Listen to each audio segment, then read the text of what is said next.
ধাক্কাটা বেশ জোরেই লেগেছে। ইজাজ রক্তবর্ণ চোখ করে তাকিয়ে আছে অতসীর দিকে। ইফাজ রেখে গিয়ে অতসীর হাত ধরেই আরেকটা থাপ্পড় ইফাজের গালে পড়ল। নেক্সট টাইম মেয়েদের ডিস্টার্ব করা বা গায়ে হাত দেওয়ার আগে আমার দেওয়া 2টা থাপ্পড় আর আমার নামটা মনে রাখবেন, অতসী।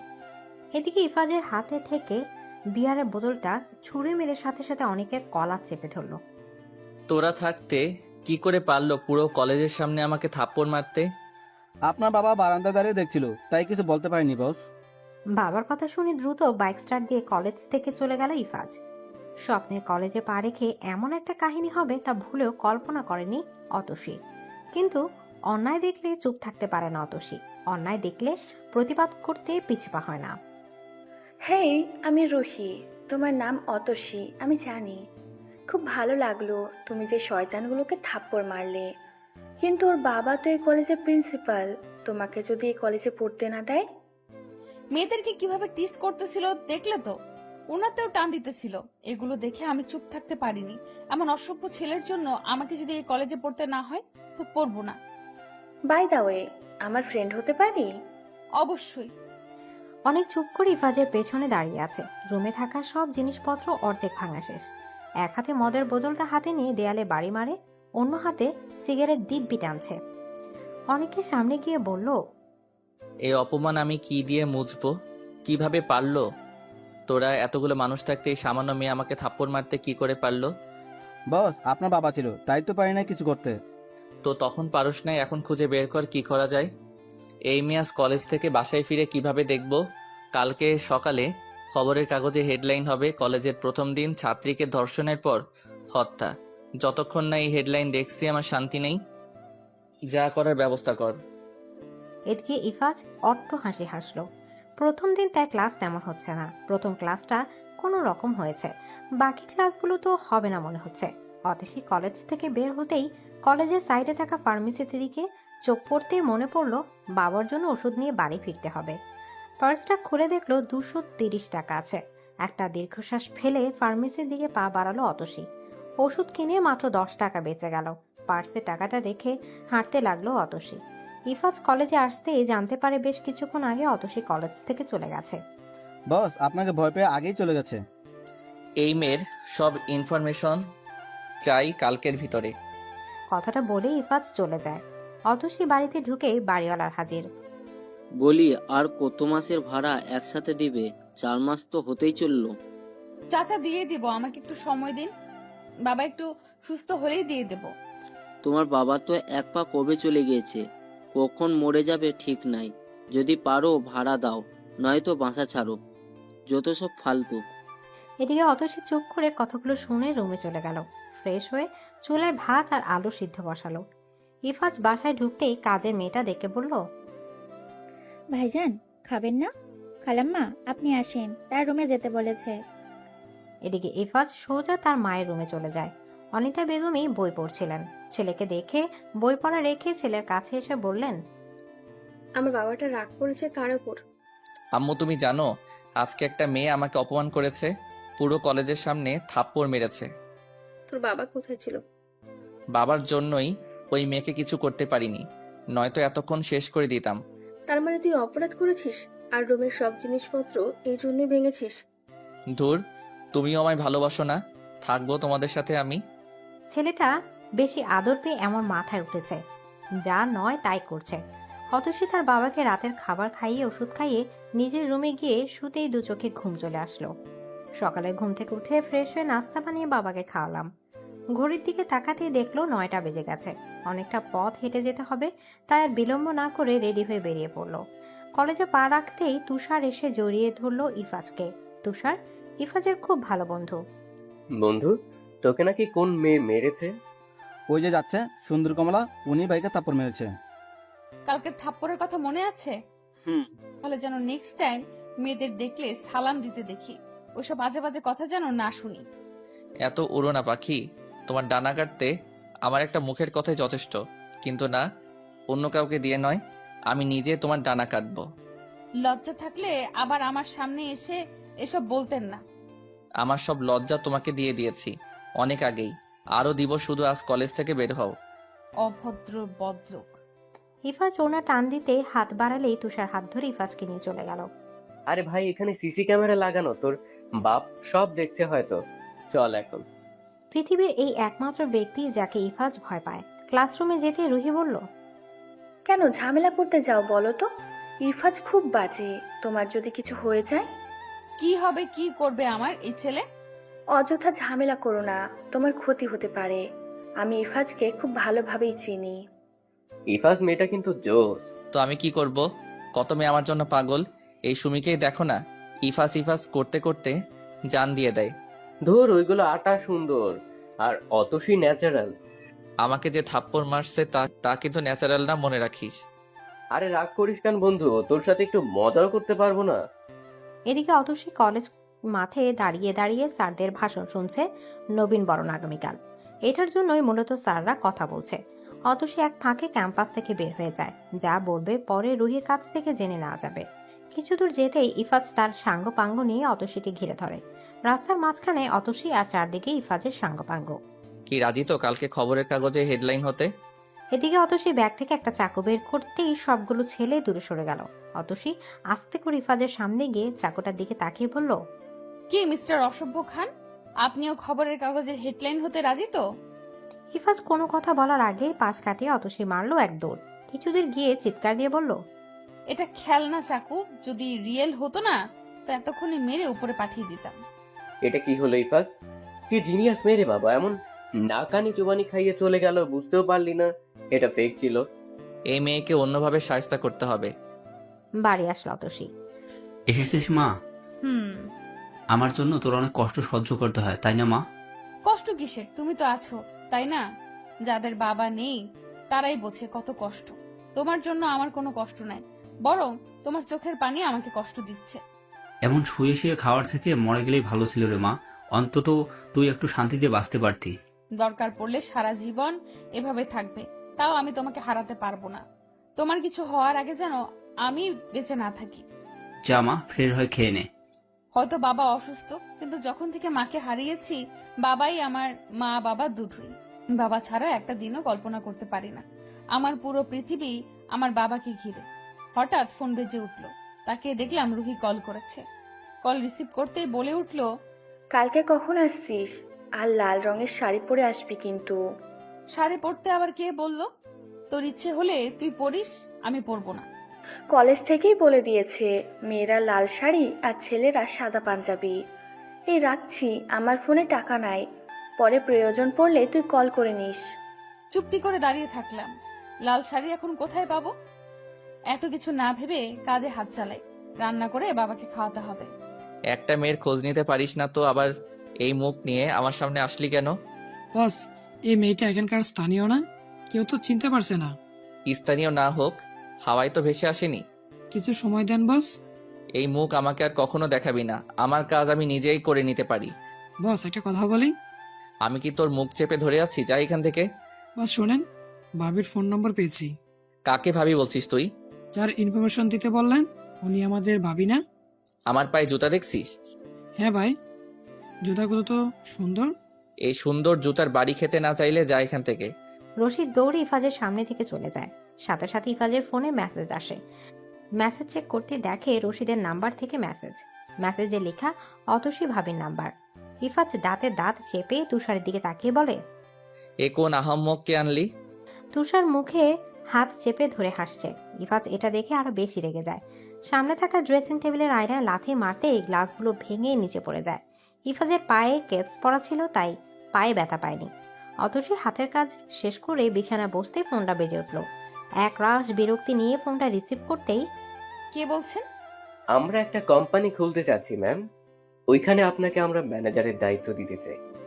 কিসের কোম্পানি? কোম্পানির নাম হচ্ছে থাপ্পড়। আপনি শুধু থাপ্পড় দিবেন। ফাজলামি পাইছেন? কেন, থাপ্পড় দিতে তো ভালোই পারো। জবটা তোমার জন্য খুব ভালোই হবে। ইফাজের ভয়েস শুনে সাথে সাথে অতসী কলটা কেটে দেয়। কেটে দেওয়ার পর বারবার কল দিতে থাকে। অতসী ফোন সাইলেন্ট করে ঘুমিয়ে পড়ে। সকালে ঘুম থেকে উঠে এই ফোনটা হাতে নিলাম। ফোনটা হাতে নিয়ে দেখলাম 100+ কল প্লাস অনেকগুলো মেসেজ ওপেন করতেই দেখলাম থাপ্পড় কোম্পানির ম্যানেজার হিসেবে আমাকে চাই। সবগুলো মেসেজ শুধু একই কথা লেখা, এই ছেলে তো আমাকে পাগল করে ছাড়বে। আর আমার নাম্বারই বা কে দিল? ফোনটা হাত থেকে টেবিলের উপর রাখতে যাব, ঠিক সেই সময় আবার কল আসলো। এবার একটা বুদ্ধি বের করলাম, দৌড়ে গিয়ে একটা স্টিলের প্লেট আর চামচ নিয়ে আসলাম। কলটা রিসিভ করে প্লেটের নিচে ফোনটা রেখে উপরে চামচ দিয়ে বেশ কিছুক্ষণ শব্দ করলাম। এ অনিকের বাচ্চা, তুই এটা কাকে কল দিলি? আমার কানের পর্দা মনে হয় ফেটে গেছে। আপনি তো বলেছেন কল রিসিভ করলে আপনাকে দেওয়ার জন্য।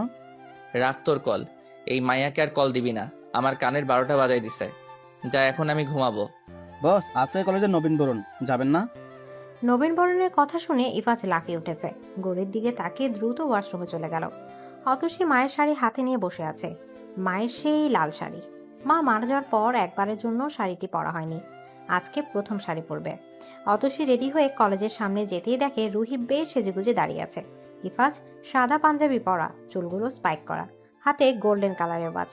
ইফাজকে দেখে তুষার হাসে। ইফাত দোতলার বারান্দায় তাকিয়ে দেখতো। ইফাজ দোতলায় বারান্দায় তাকাতেই দেখলো অতসী দাঁড়িয়ে দাঁড়িয়ে রুহির সাথে কথা বলছে। লাল রঙের শাড়িতে বেশ সুন্দর লাগছে। সামনের অবাধ্য চুলগুলো বারবার মুখে এসে পড়ছে।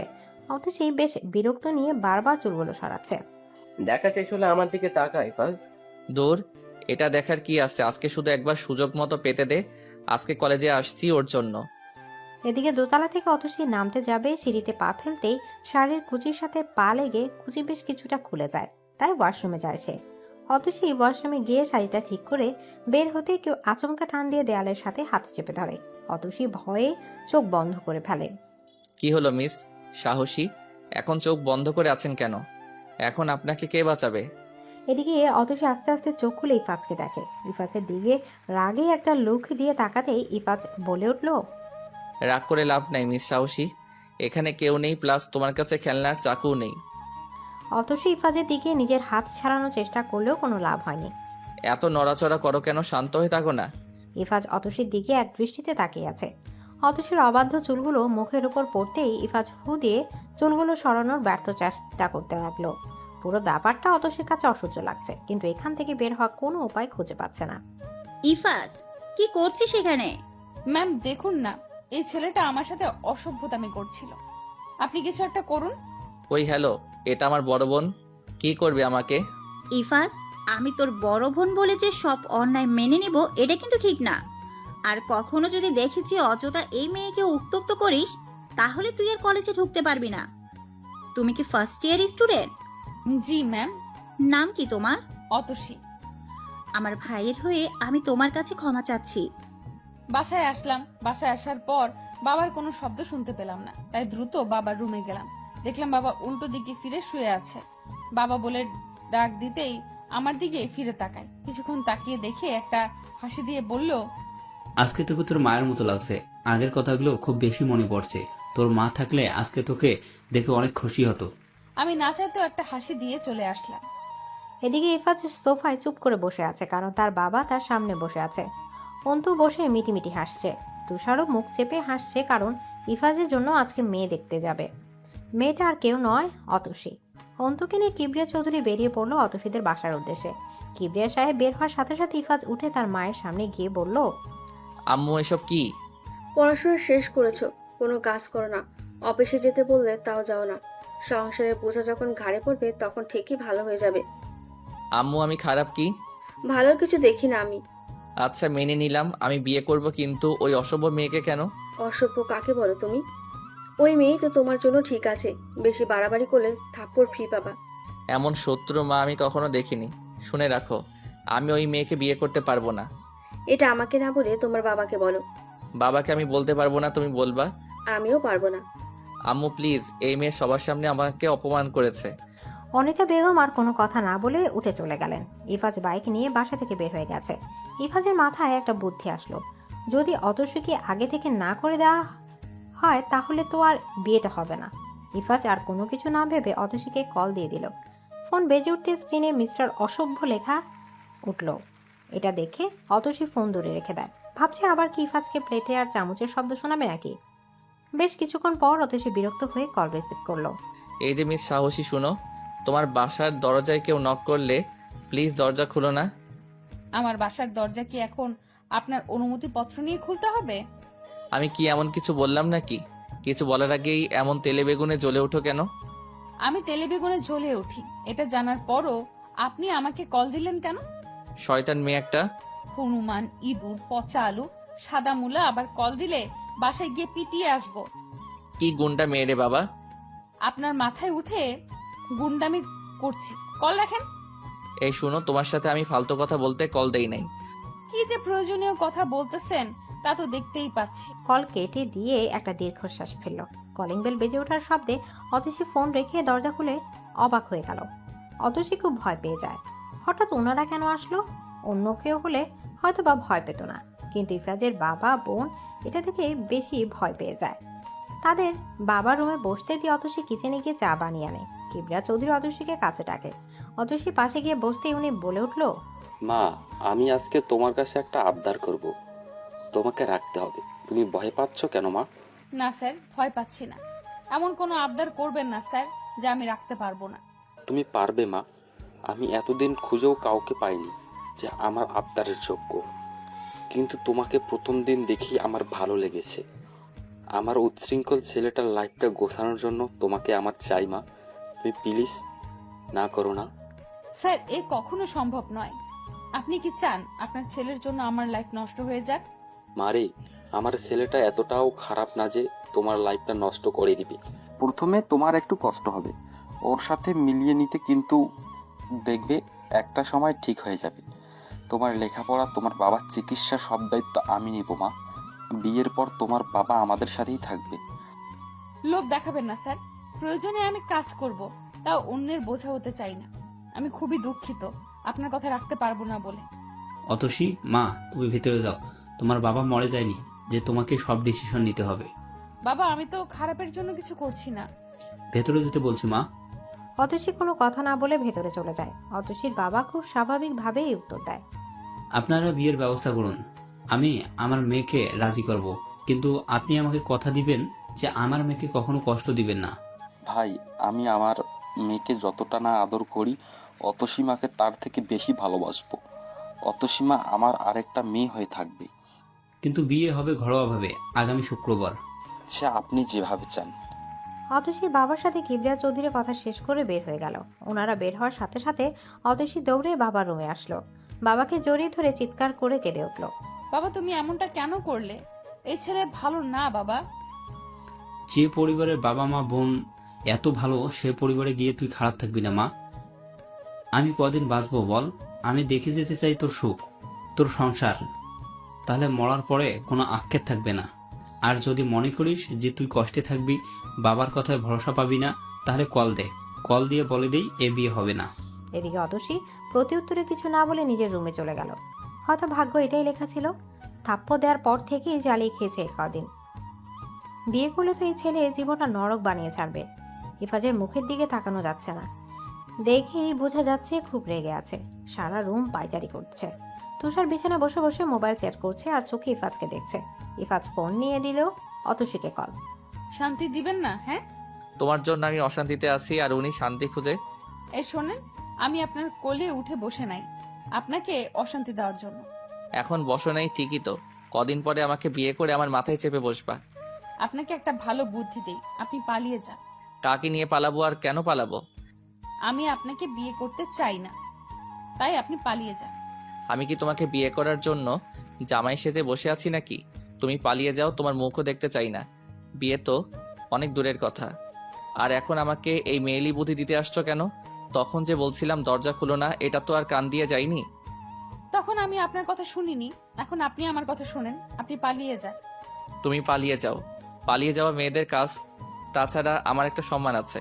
আপনার সম্মানের গুষ্টি তুষ্টি মারি, কল কাটেন। এত কল কাটেন কাটেন করো কেন? আমার বাবাকে কল দিয়ে বলো যে তুমি অন্য কাউকে ভালোবাসো, বিয়ে করবে না। এ কথা আপনার বাবাকে আপনি গিয়ে বলেন। কল দিয়ে খবরদার এসব ফালতু আলাপ করবেন না আমার সাথে, অসহ্য। বলে অতসী কলটা কেটে দিল। পরের দিন সকালে অন্তু গাড়ি নিয়ে এসেছে অতসীকে শপিং করতে নিয়ে যাবে বলে। অতসী গাড়িতে উঠেই দেখলো ইফাজ পাশে বসে আছে। নাচতে নাচতে চলে আসছে শপিং করতে। আপনার পা দিয়ে তো নাচি নাই, তো আপনারা তো জলে কেন? আমি বলেছি আমার জলে। চুপ করে বসে থাকুন, নয়তো গাড়ি থেকে বের হয়ে যান। এমন ভাব করছো যেন তোমার গাড়িতে বসে আছি। আমিও আপনার গাড়িতে বসিনি। কথায় পারা যাবে না, 1 নম্বরের বদমাইয়া। নিজে ইমাম সাহেব। এবার ইফাজ রেগে গিয়ে অতসী হাতে জোরে চিমটি কাটতেই অতসী চিৎকার দিয়ে ওঠে। কি হলো অতসী, চিৎকার করছো কেন? আপু আমার সাথে যে একটা রাক্ষস বসিয়েছেন, ওর ধারালো অস্ত্রের মতন নখগুলো দিয়ে আমাকে চিমটি কেটেছে। এই জন্যই ড্রাইভ করতে চাসনি? আরে না আপু, আমাকে ভুল বোঝাবা না। আর কথা নয়, আবার যদি এমন করিস তো তোকে গাড়ি থেকে নামিয়ে দিব। তুই রিক্সা দিয়ে বাকি রাস্তা আসবি। আমার নখ দাঁড়ালো অস্ত্রের মতো। তা নয় তো কি, আপনার জন্মের পর মনে হয় আন্টি নখ কাটতে ভুলে গেছিল। হে ভুলে গেছিল, কারণ তোমার মতো শয়তানের দাদি এসে মনে করিয়ে দিবে বলে। কি বললেন? আমি শয়তানের দাদি? অন্তু আপু, তুমি শুনেছো তো? ইফাস, গাড়ি থেকে নাম তুই। এই আপু, এইবার আমি কিছু করিনি। ইফাস, তুই নেমে বাকি রাস্তা রিক্সা দিয়ে আসবি। ইফাজ অতসীর দিকে রাগে লুকে দিয়ে তাকিয়ে গাড়ি থেকে নেমে গেল। অতসী মুখ চেপে হাসছে, এখন শান্তিতে যাওয়া যাবে। শপিং মলের সামনে আসতে দেখলাম অনিতা বেগম আর কিবরিয়া চৌধুরী দাঁড়িয়ে আছেন। আমাকে দেখে ইফাজের মা জড়িয়ে ধরলেন। এদিকে শপিং মলে ঢুকতেই ফার্স্টে অতসীর জন্য শাড়ি দেখতে শুরু করলো। কিছুক্ষণের মধ্যে ইফাজ এসে পড়লো। অন্তু শাড়ির আঁচলটা অতসীর মাথায় দিয়ে দেখছিল কেমন লাগে। আয়নার সামনে নিয়ে অতসীকে দাঁড় করায়। পেতনিকে শাড়ি পরলে পেতনি লাগে, সে আবার দেখার কি আছে? ইফাস, তুই অতসীকে কিছু বললি? কখন আমি কাকে কি বলবো? সব জায়গায় তুমি আমার দোষ দেখো আপু। আমি চলেই যাব, আর থাকবো না তোমাদের সাথে। আমাদের সাথে তোকে রাখতেও চাই না। তোর ড্রেসগুলো কেনা শেষ হলে যেখানে ইচ্ছে চলে যা। শপিং করা শেষ হলে অতসীকে নিয়ে ইফাজদের বাসায় যায়, কিন্তু অতসী বাসার ভেতরে ঢুকে না। ইফাস, অতসীকে নিয়ে বাসায় পৌঁছে দিয়ে আসো। বাবা, আমার বাইকে তেল নাই। আমার বাইকে তেল আছে আঙ্কেল, আমি অতসীকে পৌঁছে দিয়ে আসছি। আচ্ছা যাও বাবা। কিবরিয়া চৌধুরী চলে যেতেই ইফাজ তুষারের সামনে দাঁড়িয়ে বলে, এত শখ কেন রে তোর? আপনার সমস্যা কি? তুষার ভাই চলুন, আপনি আমাকে নামিয়ে দিয়ে আসুন। তুষার যাবে না। এদিকে ইফাজ তুষারের বাইকের চাবি কেড়ে নিয়ে যায়। তুষারকে বাসার ভেতর ঢুকিয়ে মেন গেট বন্ধ করে এসে নিজেই বাইক স্টার্ট দেয়। উঠে বসো, আর আমার কিছু শর্ত আছে। আমার থেকে দূরত্ব বজায় রেখে বসবে, আর বাইক থেকে পড়ে গেলেও আমাকে টাচ করবা না, আর বাইকে উঠে কোনো কথা বলবা না। আপনার সাথে কথা বলার আমার কোনো ইচ্ছা নেই। এদিকে অতসী বাইকে উঠে মাঝখানে দুটো বেগ রাখেছে। সুমি সকাল থেকে ইফাজকে অনবরত ফোন দিচ্ছে, কিন্তু একবারের জন্য ও কল রিসিভ করেনি। অতসী বেশ কয়েকবার খেয়াল করেছে ইফাজের ফোনে কল আসছে, কিন্তু কিছু বলেনি। ইফাত অতসীকে নামিয়ে দিয়ে এক মুহূর্তের জন্য দাঁড়ায়নি, সাথে সাথেই চলে গেছে।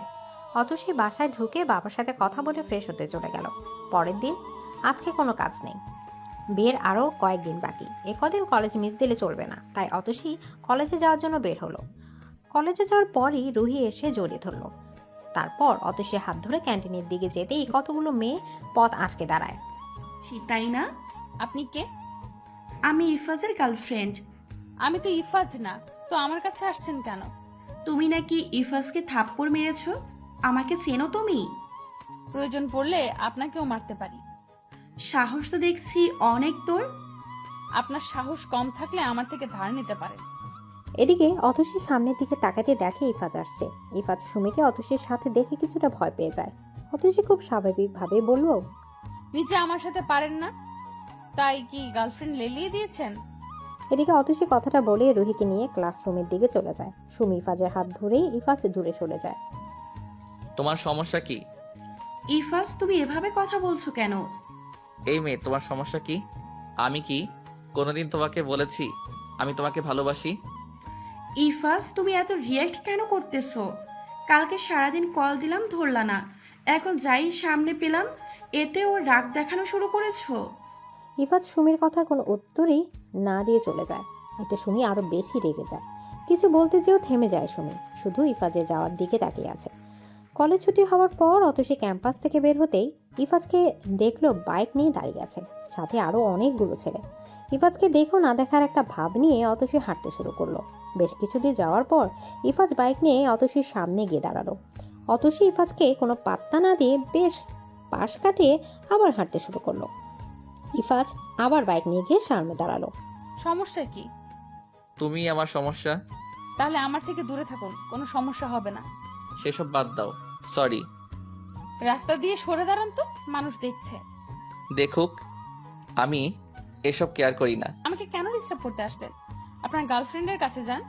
বাইকে ওঠো। তুমি প্রতিদিন হেঁটে যাও কেন এতটা রাস্তা? আপনার এত দরদ উতলাতে হবে না। সামনে থেকে যান, নয়তো সাইড দেন। এই জন্যেই মানুষের ভালো করতে হয় না। আপনাকে ডেকে আনছি আমার ভালো করার জন্য। এদিকে ইফাজ আর পথ আটকালো না, অতসী চুপটি করে চলে গেল। অনিতা চৌধুরী জমিয়ে রান্না করছে, কারণ আজকে অন্তুর হাজবেন্ড আসছে। আমার রান্না শেষ হলে অতসীর জন্য খাবার পাঠিয়ে দিস তো। মেয়েটার মা নেই, আমি চাই এটা যেন তার কখনো মনে না হয়। তোমার ছেলে যে অবস্থায় যাবে, কি খাবার নিয়ে? ইফাজ না গেলে আমি যাব। এদিকে ইফাজ বাসায় ঢুকেই অন্তু ডেকে আনে। ইফাজ এসে ভ্রুকুচকে জিজ্ঞাসা করলো, কি হয়েছে? চল রাতে রেস্টুরেন্টে যাই, এতে অতসীর সাথে রূপমের আলাপটাও হয়ে যাবে। যাব না আমি, তোমরা যাও। যাবে না তো? আচ্ছা দেখি এভাবে তাকাও কেন? অতসীকে কল দিয়ে বলিস তুই। তুই কল দিয়ে বলতে পারো না আমি পারবো না? তুই কল দিয়ে বলবি, নয়তো আমি তোর বিয়েতেই থাকবো না। অন্তুকে অনিতা বেগম ডাকতেই অন্তু চলে যায়। ইফাজ একটা দীর্ঘশ্বাস ফেলে কলিং বেলের শব্দে অতসী দরজা খুলতেই দেখল ইফাজের মা। আসসালামু আলাইকুম আন্টি। অতসী, আমি কিন্তু তোমার উপর রাগ করেছি। কেন আন্টি? অনিতা বেগম উঠে অতসীর হাত থেকে ব্যাগগুলো নিয়ে ডাইনিংয়ে ব্যাগগুলো রেখে খাবার বের করলো। আন্টি এসবের কি দরকার ছিল? এদিকে অতসীকে একটা চেয়ারে বসিয়ে অনিতা বেগম প্লেটে খাবার নিয়ে অতসীর মুখে খাবার তুলে দিল। রাগ করলাম এই জন্য, আমি যে এখনো তোমার মা হতে পারিনি তাই। আমাকে কি মা বলা যায় না? অতসী না চাইতেও দু চোখ দিয়ে পানি পড়ছে। অনিতা বেগম এক হাত দিয়ে চোখগুলো মুছে দিয়ে বলল, আরে বাবা, কাঁদছো কেন? মা বলতে আপত্তি থাকলে বলতে হবে না। এর জন্য কাচ্ছি না মা। আমার মা মারা যাবার পর কেউ এমন ভাবে মুখে তুলে খাইয়ে দেয়নি। আমি তো ইফাজকে প্রায়ই খাইয়ে দিই, তোমাকেও না হয় এখন থেকে নয়, বিয়ের পর থেকে খাইয়ে দেব। এখন একটু হাসো। ইফাজ অতসীকে ফোনে কল দিচ্ছে। কথা বলছো না কেন? কল রিসিভ করার পর তো মানুষ হ্যালো বলে, তুমি কি বোবা হয়ে গেছো?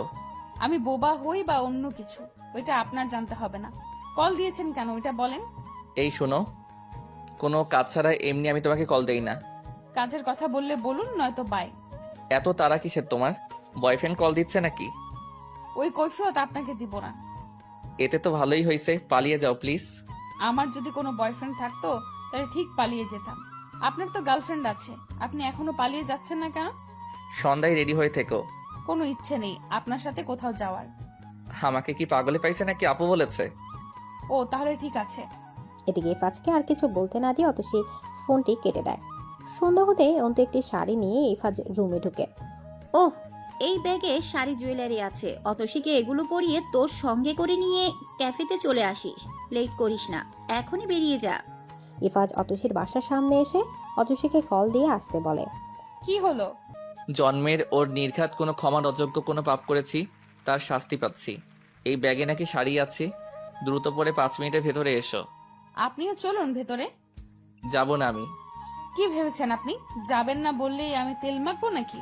একটু ফর্মালিটি মেনটেন করলাম আর কি। বদমাইয়া। অতসী রুমে এসে কতক্ষণ বাবার সাথে কথা বলল, তারপর শাড়ি পরে রেডি হয়ে নিল। ক্যাফেতে যাওয়ার পর অতসী, তুষার, রূপম আর অন্তুর সাথে কথা বলল। সবাই বসেই গল্প করছিল। হঠাৎ রূপম বলে উঠল, শালাউ, বিয়ের আগেই বউকে একবার প্রপোজ করে ফেলো দেখি। এই বদ মেয়েকে আমি প্রপোজ করব? ইম্পসিবল। আপনি কি মিস্টার অভদ্র খান? বদ কাকে বলেন? হ্যাঁ, দেখলেন তো, কিছু বললেই রবি সিম হয়ে যায়। রবি সিম আবার কিভাবে হয়? ওই তো, কিছু বললেই জ্বলে ওঠে আপন শক্তিতে। তোরা দুজনে চুপ করবি প্লিজ? হয়েছে অনেক, চল এখন বাসায় চল। দুজন ঝগড়া করতে করতে মাথা খেয়ে ফেলবি। অন্তু অতসীকে নিয়ে গাড়িতে বসে অন্তু অতসীকে তার বাসার সামনে নামিয়ে চলে গেল। অতসী বাসায় গিয়ে ফ্রেশ হয়ে শুয়ে পড়ল। শুয়ে ফোন হাতে নিতেই দেখলো ইফাসের নাম্বার থেকে মেসেজ আসলো। এখনো সময় আছে, পালিয়ে যাও। মনে মনে ইফাজকে এক গাদা বকা দিয়ে ঘুমিয়ে পড়ল অতসী। সকালবেলা কানমোলা খেয়ে ইফাজ ঘুম থেকে উঠল। অনিতা বেগম ছেলের ব্যাগ গুছিয়ে দিচ্ছে। সন্ধ্যা হতেই ইফাজকে বাংলো বাড়ির সবাই পৌঁছে যায়, কিন্তু অতসীকে তার রুম দেখিয়ে দিল। অতসী বাবাকে একটা রুমে শুয়ে দিয়ে নিজের প্রয়োজনীয় জিনিসগুলো গুছিয়ে রেখে ফ্রেশ হতে চলে গেল। ইফাজ খাবার নিয়ে এসে দরজার কয়েকবার নক করলো। অতসী ওয়াশরুমে থাকায় দরজা খুলতে একটু লেট হলো। জীবনে কোনোদিন তুমি ঠিক টাইমে দরজা খুলতে পারছো? হ্যাঁ, আপনার গন্ধ পেলেই আমি লেট করে দরজা খুলি, এটা বুঝতে হবে। গন্ধ মানে? কিছু না। বদ মেয়ে। অসভ্য লোক। অসভ্য ছেলেকে বিয়ে করতে রাজি হইছো কেন? আপনাকে কৈফিয়ত দিতে হবে? না, তোমার বয়ফ্রেন্ডকে গিয়ে দাও। আচ্ছা বাই। খাবারটা নিয়ে দরজা অফ করো। এদিকে অতসী হাত থেকে টান দিয়ে খাবারটা নিয়ে অনেক জোরে দরজা বন্ধ করে দেয়। ইফাজ জানালা দিয়ে বলল, দরজা কি তোমার টাকা? এত জোরে লাগালে কেন? অতসী কোনো উত্তর দিল না। কি হলো, কথা বলো না কেন? এবারও অতসী কোনো উত্তর দিল না। এই বদ মেয়ে, বলো না কেন? দরজা কি তোমার টাকার? হ্যাঁ। আমার মুখও আপনার টাকার না, আমার কোনো উত্তর দিব না। ইফাজ একটু মুখ ভেঙচি দিয়ে চলে যায়। পরের দিন বেলা বেড়ে যাওয়ার সাথে সাথে ইফাজের কিছু আত্মীয় বন্ধুরা বাংলোতে চলে আসে। অতসীকে অনেকবার জিজ্ঞেস করার পরও সে বলল, এই দুনিয়াতে তার বাবা ছাড়া কেউ নেই। ব্যাপারটা বেশ খটকা লাগলো অন্তুর। তাহলে কি কোনো অতীত লুকাতে চাচ্ছে অতসী? ইফাজের খালামুনি এসে ইফাজ দেখে বলল, এবার যদি ইফাজ একটু ভালো হয়। খালামণি, আমি খারাপ ছিলাম কবে? এই মাঝে মাঝে রাতে বাসায় আসতো না, সারাদিন বন্ধুদের সাথে মেতে থাকতো, অফিসে কোনো কাজে তোমাকে পাওয়া যায় না। এগুলো কি বাবা ভালো? সবাই আমার বিপক্ষে, আমার পক্ষে কেউ নেই। এদিকে ইফাজের বন্ধুরা মিলে পুরো বাড়ি সাজিয়েছে। অন্তু সব দায়িত্ব নিয়ে হলুদের সব ব্যবস্থা করলো। বাড়ির একটা সাইডে ইফাজের হলুদের ব্যবস্থা করলো, অপর সাইডে অতসী হলুদের ব্যবস্থা করলো। কিন্তু অতসীকে হলুদের শাড়ি পরিয়ে সুন্দর করে সাজিয়ে দিল। অন্তু অতসীকে হলুদের শাড়ি পরিয়ে সুন্দর করে সাজিয়ে দিল। অতসীকে রুমে বসিয়ে অন্তু চলে যায়। অন্তু চলে যাওয়ার সাথে সাথে অতসী তার বাবার রুমে চলে যায়। বাবাকে জড়িয়ে ধরে বাবা মেয়ে দুজনেই কান্না করে। দুজনে হলুদ সেজ হতে না হতে রাত প্রায় 1টা মতো বেজে যায়। অতসী কোনো রকম রুমে ঢুকেই শুয়ে পড়ে। খুব সাদামাটা ভাবে ইফাজ অতসীর বিয়েটা হয়ে যায়। একটা রুম ইফাজ আর অতসীর জন্য সাজানো হয়। অন্তু অতসীকে রুমে বসিয়ে দিয়ে বাইরে চলে যায়। রূপম, তুষার ইফাজকে নিয়ে বাগান দাঁড়িয়ে আছে। সে কিছুতেই রুমে যাবে না। শালাবু, এখন কেন ভয় পাচ্ছ? বিয়ে তো করেই ফেলেছো। বেঁচে থাকলে বাসর ঘরে যেতেই হবে। এই ভয় কোথায় পাই আমি? তাহলে যেতে চাও না কেন? ভালোই ভালো যাবে নাকি অন্য পথ অবলম্বন করব? রূপম আর তুষার ইফাজকে টেনে নিয়ে রুমে ঢুকিয়ে বাহির থেকে তালা লাগিয়ে রেখে চলে আসে। এদিকে ইফাজ রুমে ঢুকতেই দেখে বিছানার মাঝখানে অতসী ঘুমিয়ে আছে। এমন হাত পা ছড়িয়ে ছিটিয়ে শুয়ে আছে, অন্যকে ভালো করে বসতে পারবে না। ইফাজ টেবিলে থাকা পানির জগটা এনে সুন্দর করে অতসীর মুখে ঢেলে দিতেই অতসী উঠে বসলো। এমন মাউন্ট এভারেস্টের মতো হাত পাগুলো নিয়ে ফ্লোরে ঘুমাতে পারলে না? বেডে তো কাউকে বসার পর্যন্ত জায়গাটা রাখুনি। এই জন্যই আপনি আমাকে এভাবে ভিজিয়ে দেবেন? এটার বিচার পরে করছি, আগে শাড়িটা চেঞ্জ করে আসি। এদিকে অতসী উঠে দরজা খুলে গেলেই দেখলো বাহির থেকে দরজা লক করা। ইফাজের দিকে তাকাতে ইফাজ বিছানায় শুয়ে পড়ে। অতসী দ্রুত হেঁটে এসে কোমরে হাত দিয়ে বলল, দরজা লক করেছে কি? ইফাজ কোনো কথা বলল না। অতসী আবার জিজ্ঞেস করলো। ইফাজ এবারও চুপ করে থাকলো। অতসী ইফাজের পাঞ্জাবি কলা ধরতে গিয়ে ইফাজের উপর পড়ে যায়। ইফাজ এক হাত দিয়ে অতসীকে নিজের সাথে মিশিয়ে নেয়। অতসী হাত পা ছুটতে ছিল, তাই ইফাজ অতসীকে ইফাজের নিচে ফেলে দেয়। কি অসভ্যতামি হচ্ছে! আর আপনার ওজন তো 200 মণ হবে মনে হচ্ছে। ছাড়ুন আমাকে। তুমি নিজে থেকেই আমার কাছে এসেছো, আমি কি জোর করে এনেছি নাকি? তাছাড়া এটা আমার অধিকার। কি ভূতে ধরলো নাকি আপনাকে? হ্যাঁ, তোমার ভূতে ধরেছে। আজকে আর তোমাকে ছাড়ছি না। তুমি এখন আমার সম্পত্তি। যে করি হোক, তোমাকে চাই। ইফাজ এক হাত দিয়ে অতসীর লিপস্টিক মুছে দেয়, কানের দুলগুলো খুলে দেয়। ইফাজের প্রতিটি স্পর্শ অতসী কেঁপে উঠছে, মুখ দিয়ে কোনো কথাই বের হচ্ছে না। ইফাজ অতসীর এক হাত নিজের হাতের মধ্যে আটকে নেয়। আস্তে আস্তে কানে কাছে গিয়ে ঠোঁট স্পর্শ করতেই অতসী চোখ বন্ধ করে ফেলে। খুব আস্তে করে বলে, আমার টেস্ট অতটাও খারাপ না। কি বলছেন? ইফাজ অতসীর উপর থেকে উঠে হালকা ধাক্কা দিতে অতসী নিচে পড়ে যায়। আল্লাহ, আমার কোমর ভেঙে দিল রে। আবার আমার আশেপাশে দেখলে এর থেকেও খারাপ হবে। বদমে, শয়তান ছেলে, আমার সুযোগ আসতে দে, আব্বা ডাকিয়ে ছাড়বো। ইফাজ দাঁড়িয়ে হাসছে। অতসী কোনো রকম উঠে ফোনটা হাতে নিয়েই দেখলো রূপমের মেসেজ। বৌরানী, আজকের জন্য আপনাদের একা ছেড়ে আসলাম। আমরা বাংলো বাড়ি থেকে চলে যাচ্ছি। দেখা হবে কালকে। শত চেষ্টা করেও লাভ নেই। দরজা কিন্তু খুলবে না। কালকে সকালে মালিককে বলে এসেছি, উনি খুলে দিবে। তোমার বাবাকেও নিয়ে গেলাম, নো টেনশন। এ রাত বারবার আসবে না, সো মোবাইল রেখে জামাইকে দেখো। হ্যাপি বাসর রাত। অতসী মেসেজটা দেখে ইফাজের দিকে তাকিয়ে বলল, সব জানতেন আপনি? কি জানতাম? এই যে সবাই আমাদেরকে এই নরকে তালা বন্ধ করে চলে যাবে। জি, সবাই চলে গেছে মানে? আমার মতো এক নিরীহ আন্ডা বাচ্চাকে কুমিরের গর্তে ফেলে চলে গেছে। এই অসভ্য বানর কোথাকার, সব জেনে এখন ভং ধরা হচ্ছে। এই তুমি হলিউডে নায়িকা না, হ্যাঁ, যে তোমার সাথে রোমান্স করার জন্য ভং ধরবো। কি না আমার চেহারা কুত্তায় দেয় পাহারা। হুঁ, নিজের মুখ আয়নায় দেখে আসুন একবার। এই তুমি আমার লাগেজ ধরো কেন?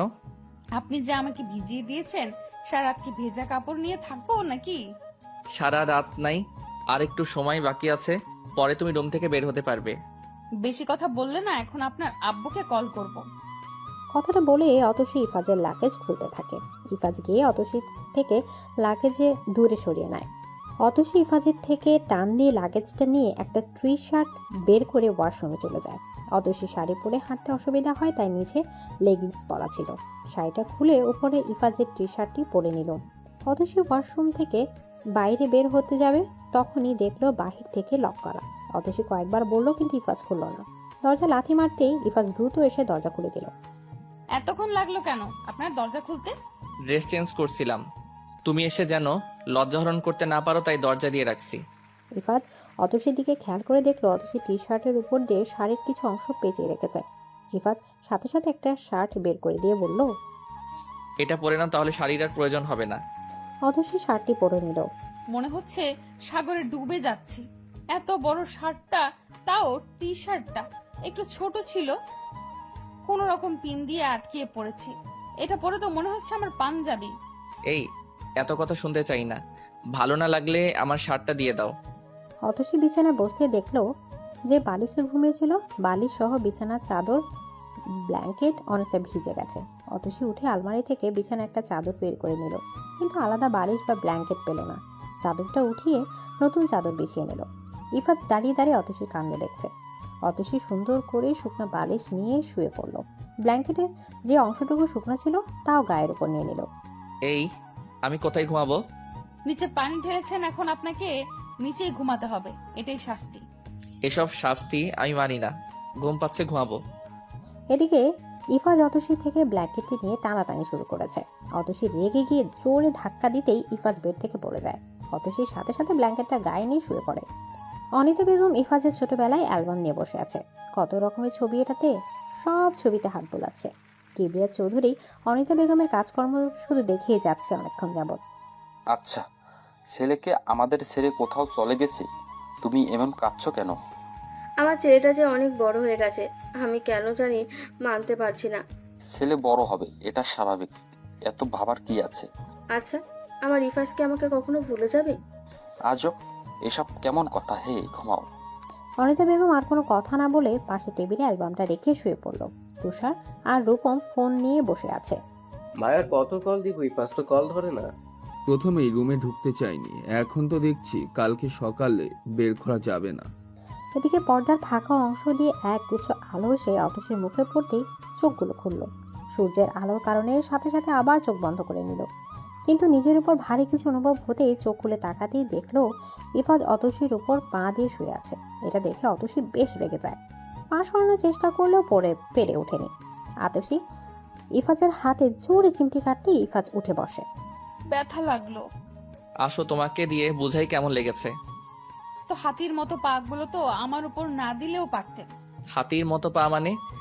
এক পাল্লায় হাতি, আরেক পাল্লায় আপনার পা দিলে আপনার পা আর হাতির সমান সমান। এই অদ্ভুত কথা কোথায় পাও তুমি? হ্যাঁ, তোমাকে কালকে নিষেধ করলাম না যে আমার সাথে ঘুমাবে না? আমি এমন পা দিয়েই ঘুমাই। ও তাই বুঝি।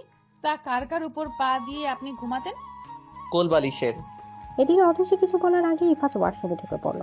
অতসী ফোন নিতেই দেখলো 13টা মিস কল। সময় দেখে তো অতসী দাঁড়িয়ে পড়লো। অলরেডি 12টা বেজে গেছে। অতসী দ্রুত তুষারকে কল দেয়। কল দেওয়ার সাথে সাথে তুষার কলটি রিসিভ করে। এই ভাবি, আমাদেরকে ভুলে গেছেন নাকি? সরি ভাই, কল দিয়েছেন দেখিনি, আসলে ফোন সাইলেন্ট ছিল তাই দেখিনি। কেন এতবার কল দিয়েছেন, কোনো প্রবলেম হয়েছে? না, রূপম ভাই নাকি ইফাজের সাথে কথা বলবে, তাই কল দিয়েছিলাম। তা কোথায় ইফাজ সাহেব? ওয়াশরুমে গিয়েছে। আসলে বলবেন কল দিতে, রাখলাম। অতসী ফোন রেখে দরজা ধাক্কা দিতেই দরজা খুলে গেল। অতসী নিজের রুমে চলে গেল। ইফাজ বের হয়ে নাস্তা নিয়ে এসে অতসীকে ডাকে। দুজন খেয়েই বাসার উদ্দেশ্যে রওনা দেয়। ইফাজের মা বরণ ডালা নিয়ে দাঁড়িয়ে আছে। অতসী দরজার সামনে আসতেই অতসীকে বরণ করে বাসায় ঢুকালো। অনিতা বেগম শাড়ি আর জুয়েলারি এনে অতসীকে দিয়ে বলল, না মা, এগুলো পরে এসো, বাসায় আমার আত্মীয়রা তোমাকে দেখতে আসবে। এখন 3 পিস পরে থাকাটা ভালো দেখাচ্ছে না। এদিকে অন্তু অতসীকে নিয়ে ইফাজের রুমে চলে গেল। অতসী চারিদিকে তাকিয়ে ইফাজ রুমটা দেখছে। চারপাশে ইফাজের নানা ছবি। হঠাৎ একটা ডায়েরির দিকে চোখ যেতে অতসী গিয়ে ডায়েরিটা হাতে নেয়। কয়েকটা পৃষ্ঠা খুলতেই দেখলো লেখা, আজ তোমাকে প্রথম দেখলাম। কি মায়া আছে বলো তো, যে বারবার তুমি শুধু আমাকে আকর্ষণ করো। লাস্ট একটা লেটার লেখা পি। অতসী অপর পৃষ্ঠাতে যাওয়ার আগে কেউ ডায়েরিটা টান দিয়ে নিয়ে যায়। টাকা দিয়ে দেখে ইফাজ। আমার রুমে এসেই আমার জিনিসপত্রে হাত দেওয়া শুরু করেছো। তোমাদের মতো মেয়েরা এমনই, প্রথমে কৌশলে বাসায় আসবে, তারপর একে একে সব জিনিস হাতিয়ে নিবে। ইফাজ এত জোরে চিৎকার করে কথাগুলো বললো যে অতসীর চোখ দিয়ে না চাইতেও জল পড়ছে। বিছানার উপর থাকা অতসীর শাড়ি আর জুয়েলারি সব ফেলে দেয় ইফাজ। আর কখনো আমার বেডে এসব জিনিস রাখবে না, আর আমার কোনো জিনিসে হাত দিলে হাত ভেঙে দিব। ইফাজ অতসীকে কোনো কথার সুযোগ না দিয়ে রুম থেকে বের হলো। অতসী চোখের পানি মুছে ফ্লোরে পড়ে থাকা শাড়ি জুয়েলারি উঠে নিল। অতসী ওয়াশরুমে গিয়ে ফ্রেশ হয়ে শাড়িটা পরে নিল। শাড়ি পরে বিছানা বসে বসে ফোনে গেমস খেলতে থাকে। এই শোনো। জি বলুন। বিয়ে করে নিয়েছেন, এখন আমি না চাইলেও আপনার কথা শুনতে বাধ্য। বিয়ে করতে আমি তোমার পায়ে ধরিনি। আপনাকে দেখে আমি বিয়েও করিনি। আমাকে দেখে যখন বিয়ে করনি, তাহলে কখনো স্ত্রীর অধিকারও চাবে না। আপনার আমাকে কি মনে হয়? আপনার চরিত্র এমন লটপটর দেখেও আপনাকে বিয়ে করতাম আমি? কখনো শুধু স্যারের দিকে তাকিয়ে বিয়ে করেছি। লটর পটর মানে কি বোঝাতে চাও? আপনাকে বোঝানোর কোনো ইচ্ছে আমার নাই। আমাদের দুজনের মাঝে কি কথা হয় এটা যেন বাহিরের মানুষ না জানে। অতসী আর পেছনে না তাকিয়ে সোজা চলে যায়। অতসী নিচে যেতেই দেখলো অনেকগুলো মহিলা বসে আছে। অনিতা বেগম অতসীকে সাথে বসে বলল, এ হলো আমার একমাত্র মিষ্টি বৌমা অতসী, আর এরা হচ্ছে আমার বান্ধবী, তোমাকে দেখতে এসেছে। আসলে বিয়ের আগে গল্প করতাম তো তোমাকে নিয়ে, তাই আর লেট করেনি। তুমি বাসায় এসেছো শুনেই চলে এসেছে। কি রে অনিতা, কি কি দিয়েছে ওর বাবার বাড়ি থেকে? আমাদের দেখাবি না? তাদের সবই দিয়ে দিয়েছে। সব কি কি দেখা? ভালো বউ পেয়েছি, এটাই অনেক। যৌতুক দিয়ে কি করব? আর একটা বাবা যখন তার মেয়েকে শ্বশুর বাড়ি দিয়ে দেয়, তখন তার কলিজাটাই দিয়ে দেয়। আর এসব ঠুনকো আসবাবপত্র দিয়ে কি করব? আমি তো মা, আমার মেয়েকেও তো বিয়ে দিয়েছি, বুঝেছি আমার কলিজাটা অন্যকে দিয়ে দিয়েছি। তাই আমি আমার এই বৌমা নিয়েই সন্তুষ্ট, লাগবে না আমার কোনো যৌতুক। এদিকে মহিলাগুলো আর কোনো কথা বলল না। অতসী শুধু চেয়ে চেয়ে অনিতা বেগমকে দেখছিল। এমন শাশুড়ি পাওয়া সত্যি ভাগ্যের ব্যাপার। ইফাজ বিছানায় শুয়ে আছে। অতসী রুমে ঢুকতে বলল, ভুলিও বিছানায় এসে বসবেও না, নিচে শুয়ে পড়ো। বিয়েটা করেছি কেন জানো? আমি কি তা তোমাকে বোঝানোর জন্য? কত থাপ্পড় যে তোমাকে খেতে হবে শুধু দেখবা, নয়তো আমি এই ফ্যাস তোমার মতো মেয়েকে বিয়ে করতো নাকি? আমি যে আপনাকে বিয়ে করছি সাত কপালের ভাগ্য। আমার কোনো শখ নাই আপনার মতো বজ্জাত লোকের সাথে বেড শেয়ার করার।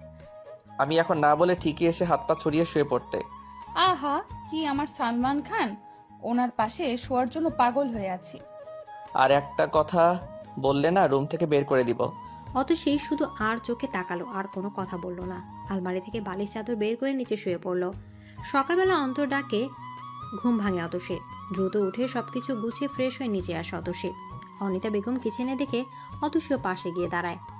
মা, আমাকে দিন, আমি বাকি রান্না করে নিচ্ছি। কয়টা বাজে? 9টা বেজে গেছে অলরেডি। ক্লাস শুরু হয় কয়টায়? 10:30 মা। তখন এখন কিচেনে কি করতে আসছো? যাও, টেবিলে নাস্তা দেওয়া আছে, তুমি খেয়ে অন্তুর সাথে কলেজে চলে যাও। আমি আর কিছু বললাম না। রুমে গিয়ে দেখলাম ইফাজ বজ্জারটা এখনো ঘুমাচ্ছে। মাথায় ভালো একটা বুদ্ধি আসলো। দৌড়ে নিচে কিচেনে গেলাম, হাতে অনেকটুকু লবণ নিলাম। রুমে ঢুকে আমার জামা কাপড়গুলো এক হাতে নিলাম। আস্তে আস্তে বেডের পাশে ইফাজের মুখে লবণ পুড়ে দিয়ে দ্রুত রুম থেকে বেরিয়ে গেলাম।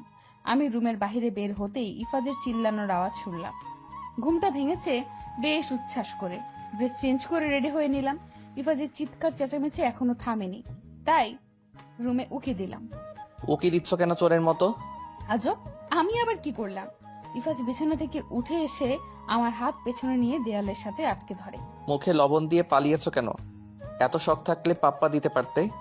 সরি ব্রো, আমারও টেস্ট এত খারাপ না।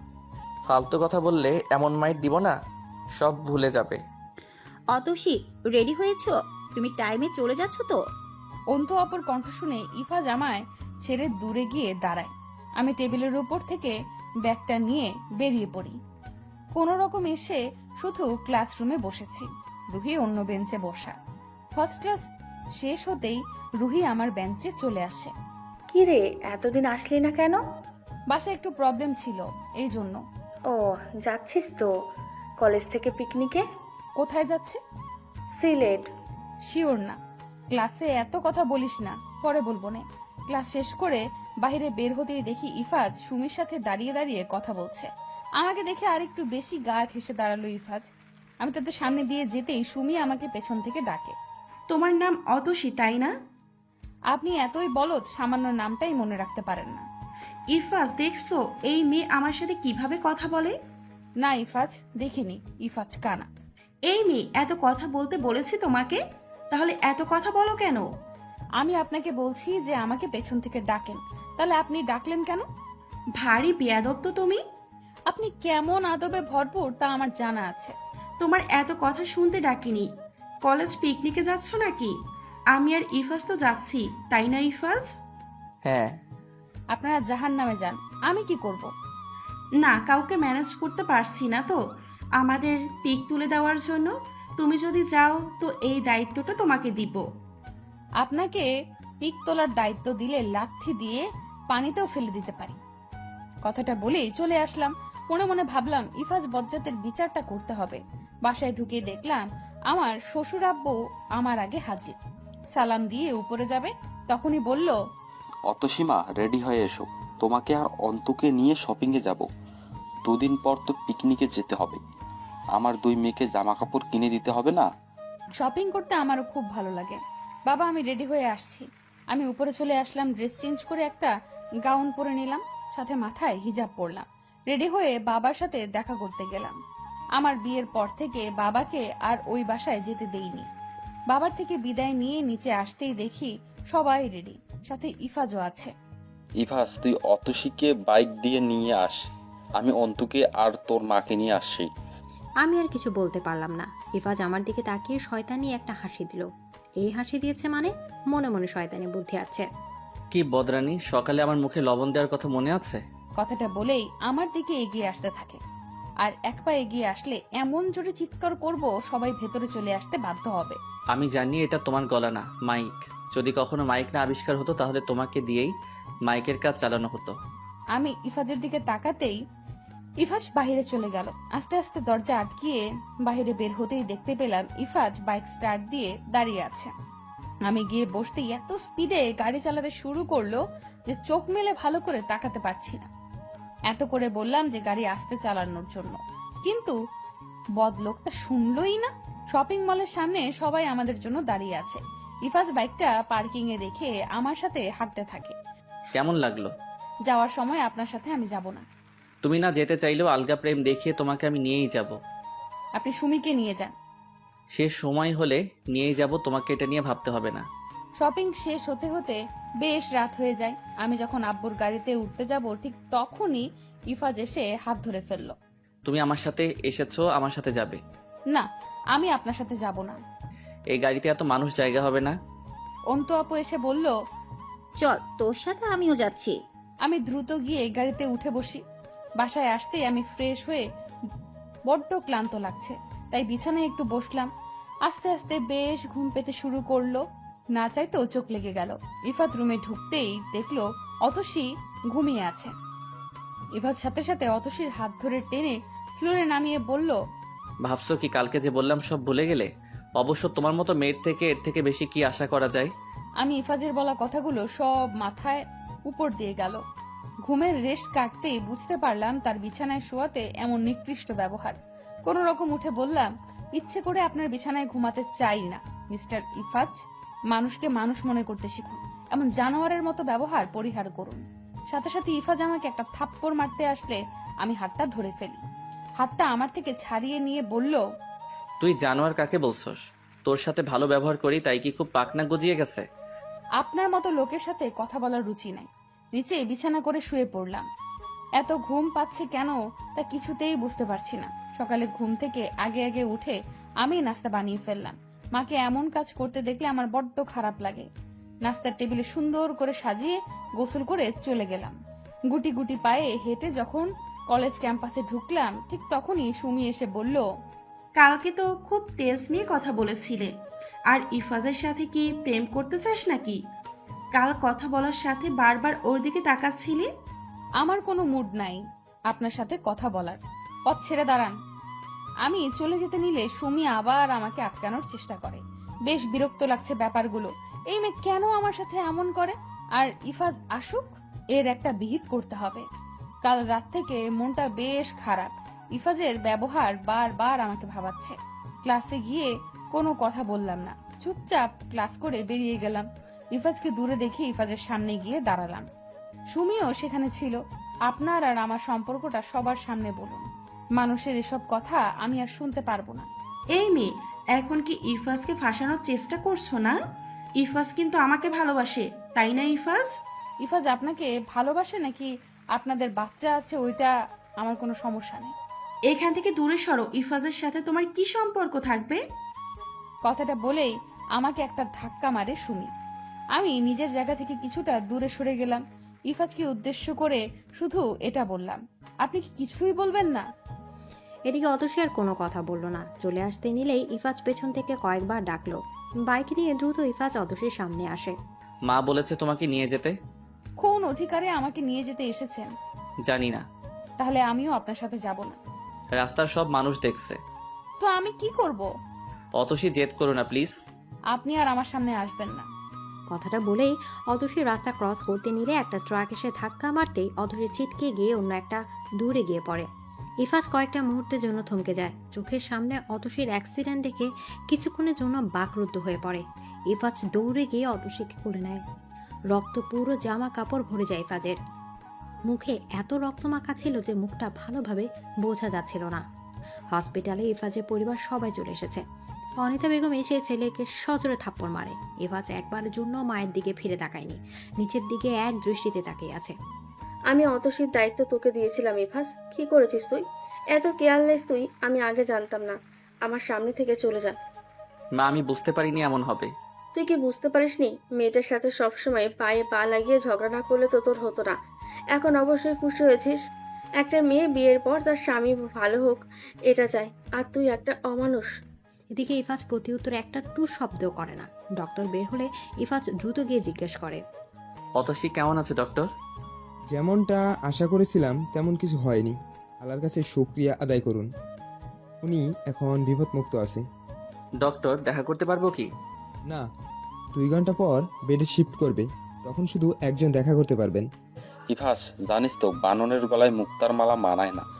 তোকে আমি তাই দিয়েছিলাম। আমি যেন অতসীকে তোর কাছে এনে দিয়েছি, তেমনি অতসীকে তোর থেকে দূরে সরিয়ে দিব। ইফাজ, হ্যাঁ, তুমিও বকা দাও। আজকে আমি কিছু বলবো না।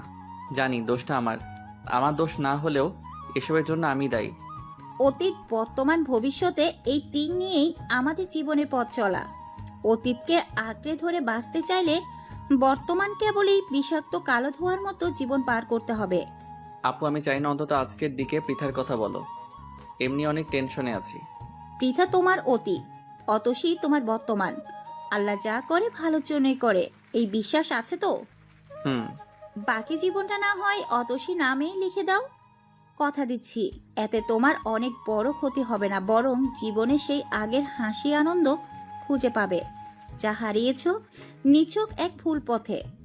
অতসী এমন অ্যাক্সিডেন্ট কি করে হলো আমাকে বলতো? ইফাজকে নিয়ে অন্তু ওয়েটিং রুমে বসে। ইফাজ আজ সেই আগের মতোই চুপচাপ হয়ে আছে। ইফাজ ফার্স্ট থেকে সবকিছু খুলে বলল। সব শুনে অন্তু ইফাজের দিকে রাগে লুক দিয়ে তাকিয়ে বলল, তোকে সত্যি কঠিন মাইর দেওয়ার প্রয়োজন ছিল। বউ বলে যদি পরিচয় দিতে এতই লজ্জা লাগে, তো বিয়ে করতে লজ্জা লাগেনি? আপু প্লিজ, ভালো লাগছে না এসব কথা আর। প্রীতার কথা বললে ভালো লাগবে। প্রীতা আর তোর লাইফে কখনোই আসবে না। আসবে আপু, প্লিজ আমাকে একা থাকতে দাও। এদিকে অন্তু চলে যেতে ইফাজ অতীতে ডুব দিল। ভার্সিটির ফার্স্ট দিন। ভার্সিটিতে পা রাখতে খুব বেশি ভয় কাজ করছিল। গুটি গুটি পায়ে যখন ক্লাসরুম খুঁজতে এগিয়ে যাচ্ছিলাম, কেউ একজন পিছন থেকে জোরে জোরে ইফাজ ইফাজ বলে ডাকছিল। ভয়ে গুটিসুটি হয়ে দাঁড়িয়ে পড়ছিলা। হায় আল্লাহ, ফার্স্ট দিনই কি র্যাক দিবে নাকি? ভয়ে জোরে জোরে হাঁটতে লাগলাম। মেয়েটি এসে দৌড়ে আমার সামনে এসে দাঁড়িয়ে বলল, এই ছেলে, তোমার মানি ব্যাগ না এটা? জি আপু। নিউ, এমন গণহারে আপু আপু করছো কেন? আমি আর তুমি সেম ব্যাচ। জি আপু। এই ছেলে, তুমি আবার আপু বলো কেন? আবার আপু বললে ধরে নিয়ে বিয়ে করে ফেলবো। ওই দিন থেকেই পৃথাকে অসম্ভব ভালো লেগেছিল। রোজ ভার্সিটিতে যাওয়ার পর আমি পৃথাকেই শুধু দেখতাম। হঠাৎ একদিন ওর ফেসবুক আইডি নিলাম। রোজ তাকে মেসেজ করতাম, কখনো রিপ্লাই করতো, কখনো করতো না। তার একটা মেসেজের রিপ্লাই আমাকে এতটা খুশি করতো যা আমি অন্য কিছুতে খুঁজে পেতাম না। কিন্তু লাইফে অপেক্ষা করতে একটু পছন্দ করতাম না। পৃথার জন্য যা প্রতিনিয়ত করতে হতো। পৃথা খুব ভালো করে জানতো আমি তাকে পছন্দ করি, এটা যেন ও আমাকে খুব খারাপভাবে ইগনোর করতো। কিন্তু মাঝে মাঝে এত ভালোবাসা দেখাতো, মনে হতো পৃথিবীতে তার থেকে কেউ আমাকে ভালোবাসবে না। লাস্ট 2 ইয়ার আগে সে তার বাবা মায়ের সাথে দেশের বাইরে চলে যায়, কিন্তু যাওয়ার আগে আমাকে কথা দিয়ে যায় এসে আমাকে বিয়ে করবে। কিন্তু গত বছর জানতে পারি তার বিয়ে হয়েছে অন্য একজনের সাথে, তাও আবার বাংলাদেশে থাকতেই আমাকে মিথ্যা বলেছে। তখন থেকে এসব ভালোবাসার প্রতি বেশ অনীহা, বিরক্তি, খারাপ ধারণা জন্মে। মেয়েদের সহ্য হয় না। ইফাত সাহেব, আপনার ভাবনা শেষ হলে এই খাবারটুকু খেয়ে নিতে পারেন। অত শিখে না দেখে খাবো না। বাবা, এত ভালোবাসা কবে থেকে? সিরিয়াল জিনিস নিয়ে মজা করবা না আপু প্লিজ। জি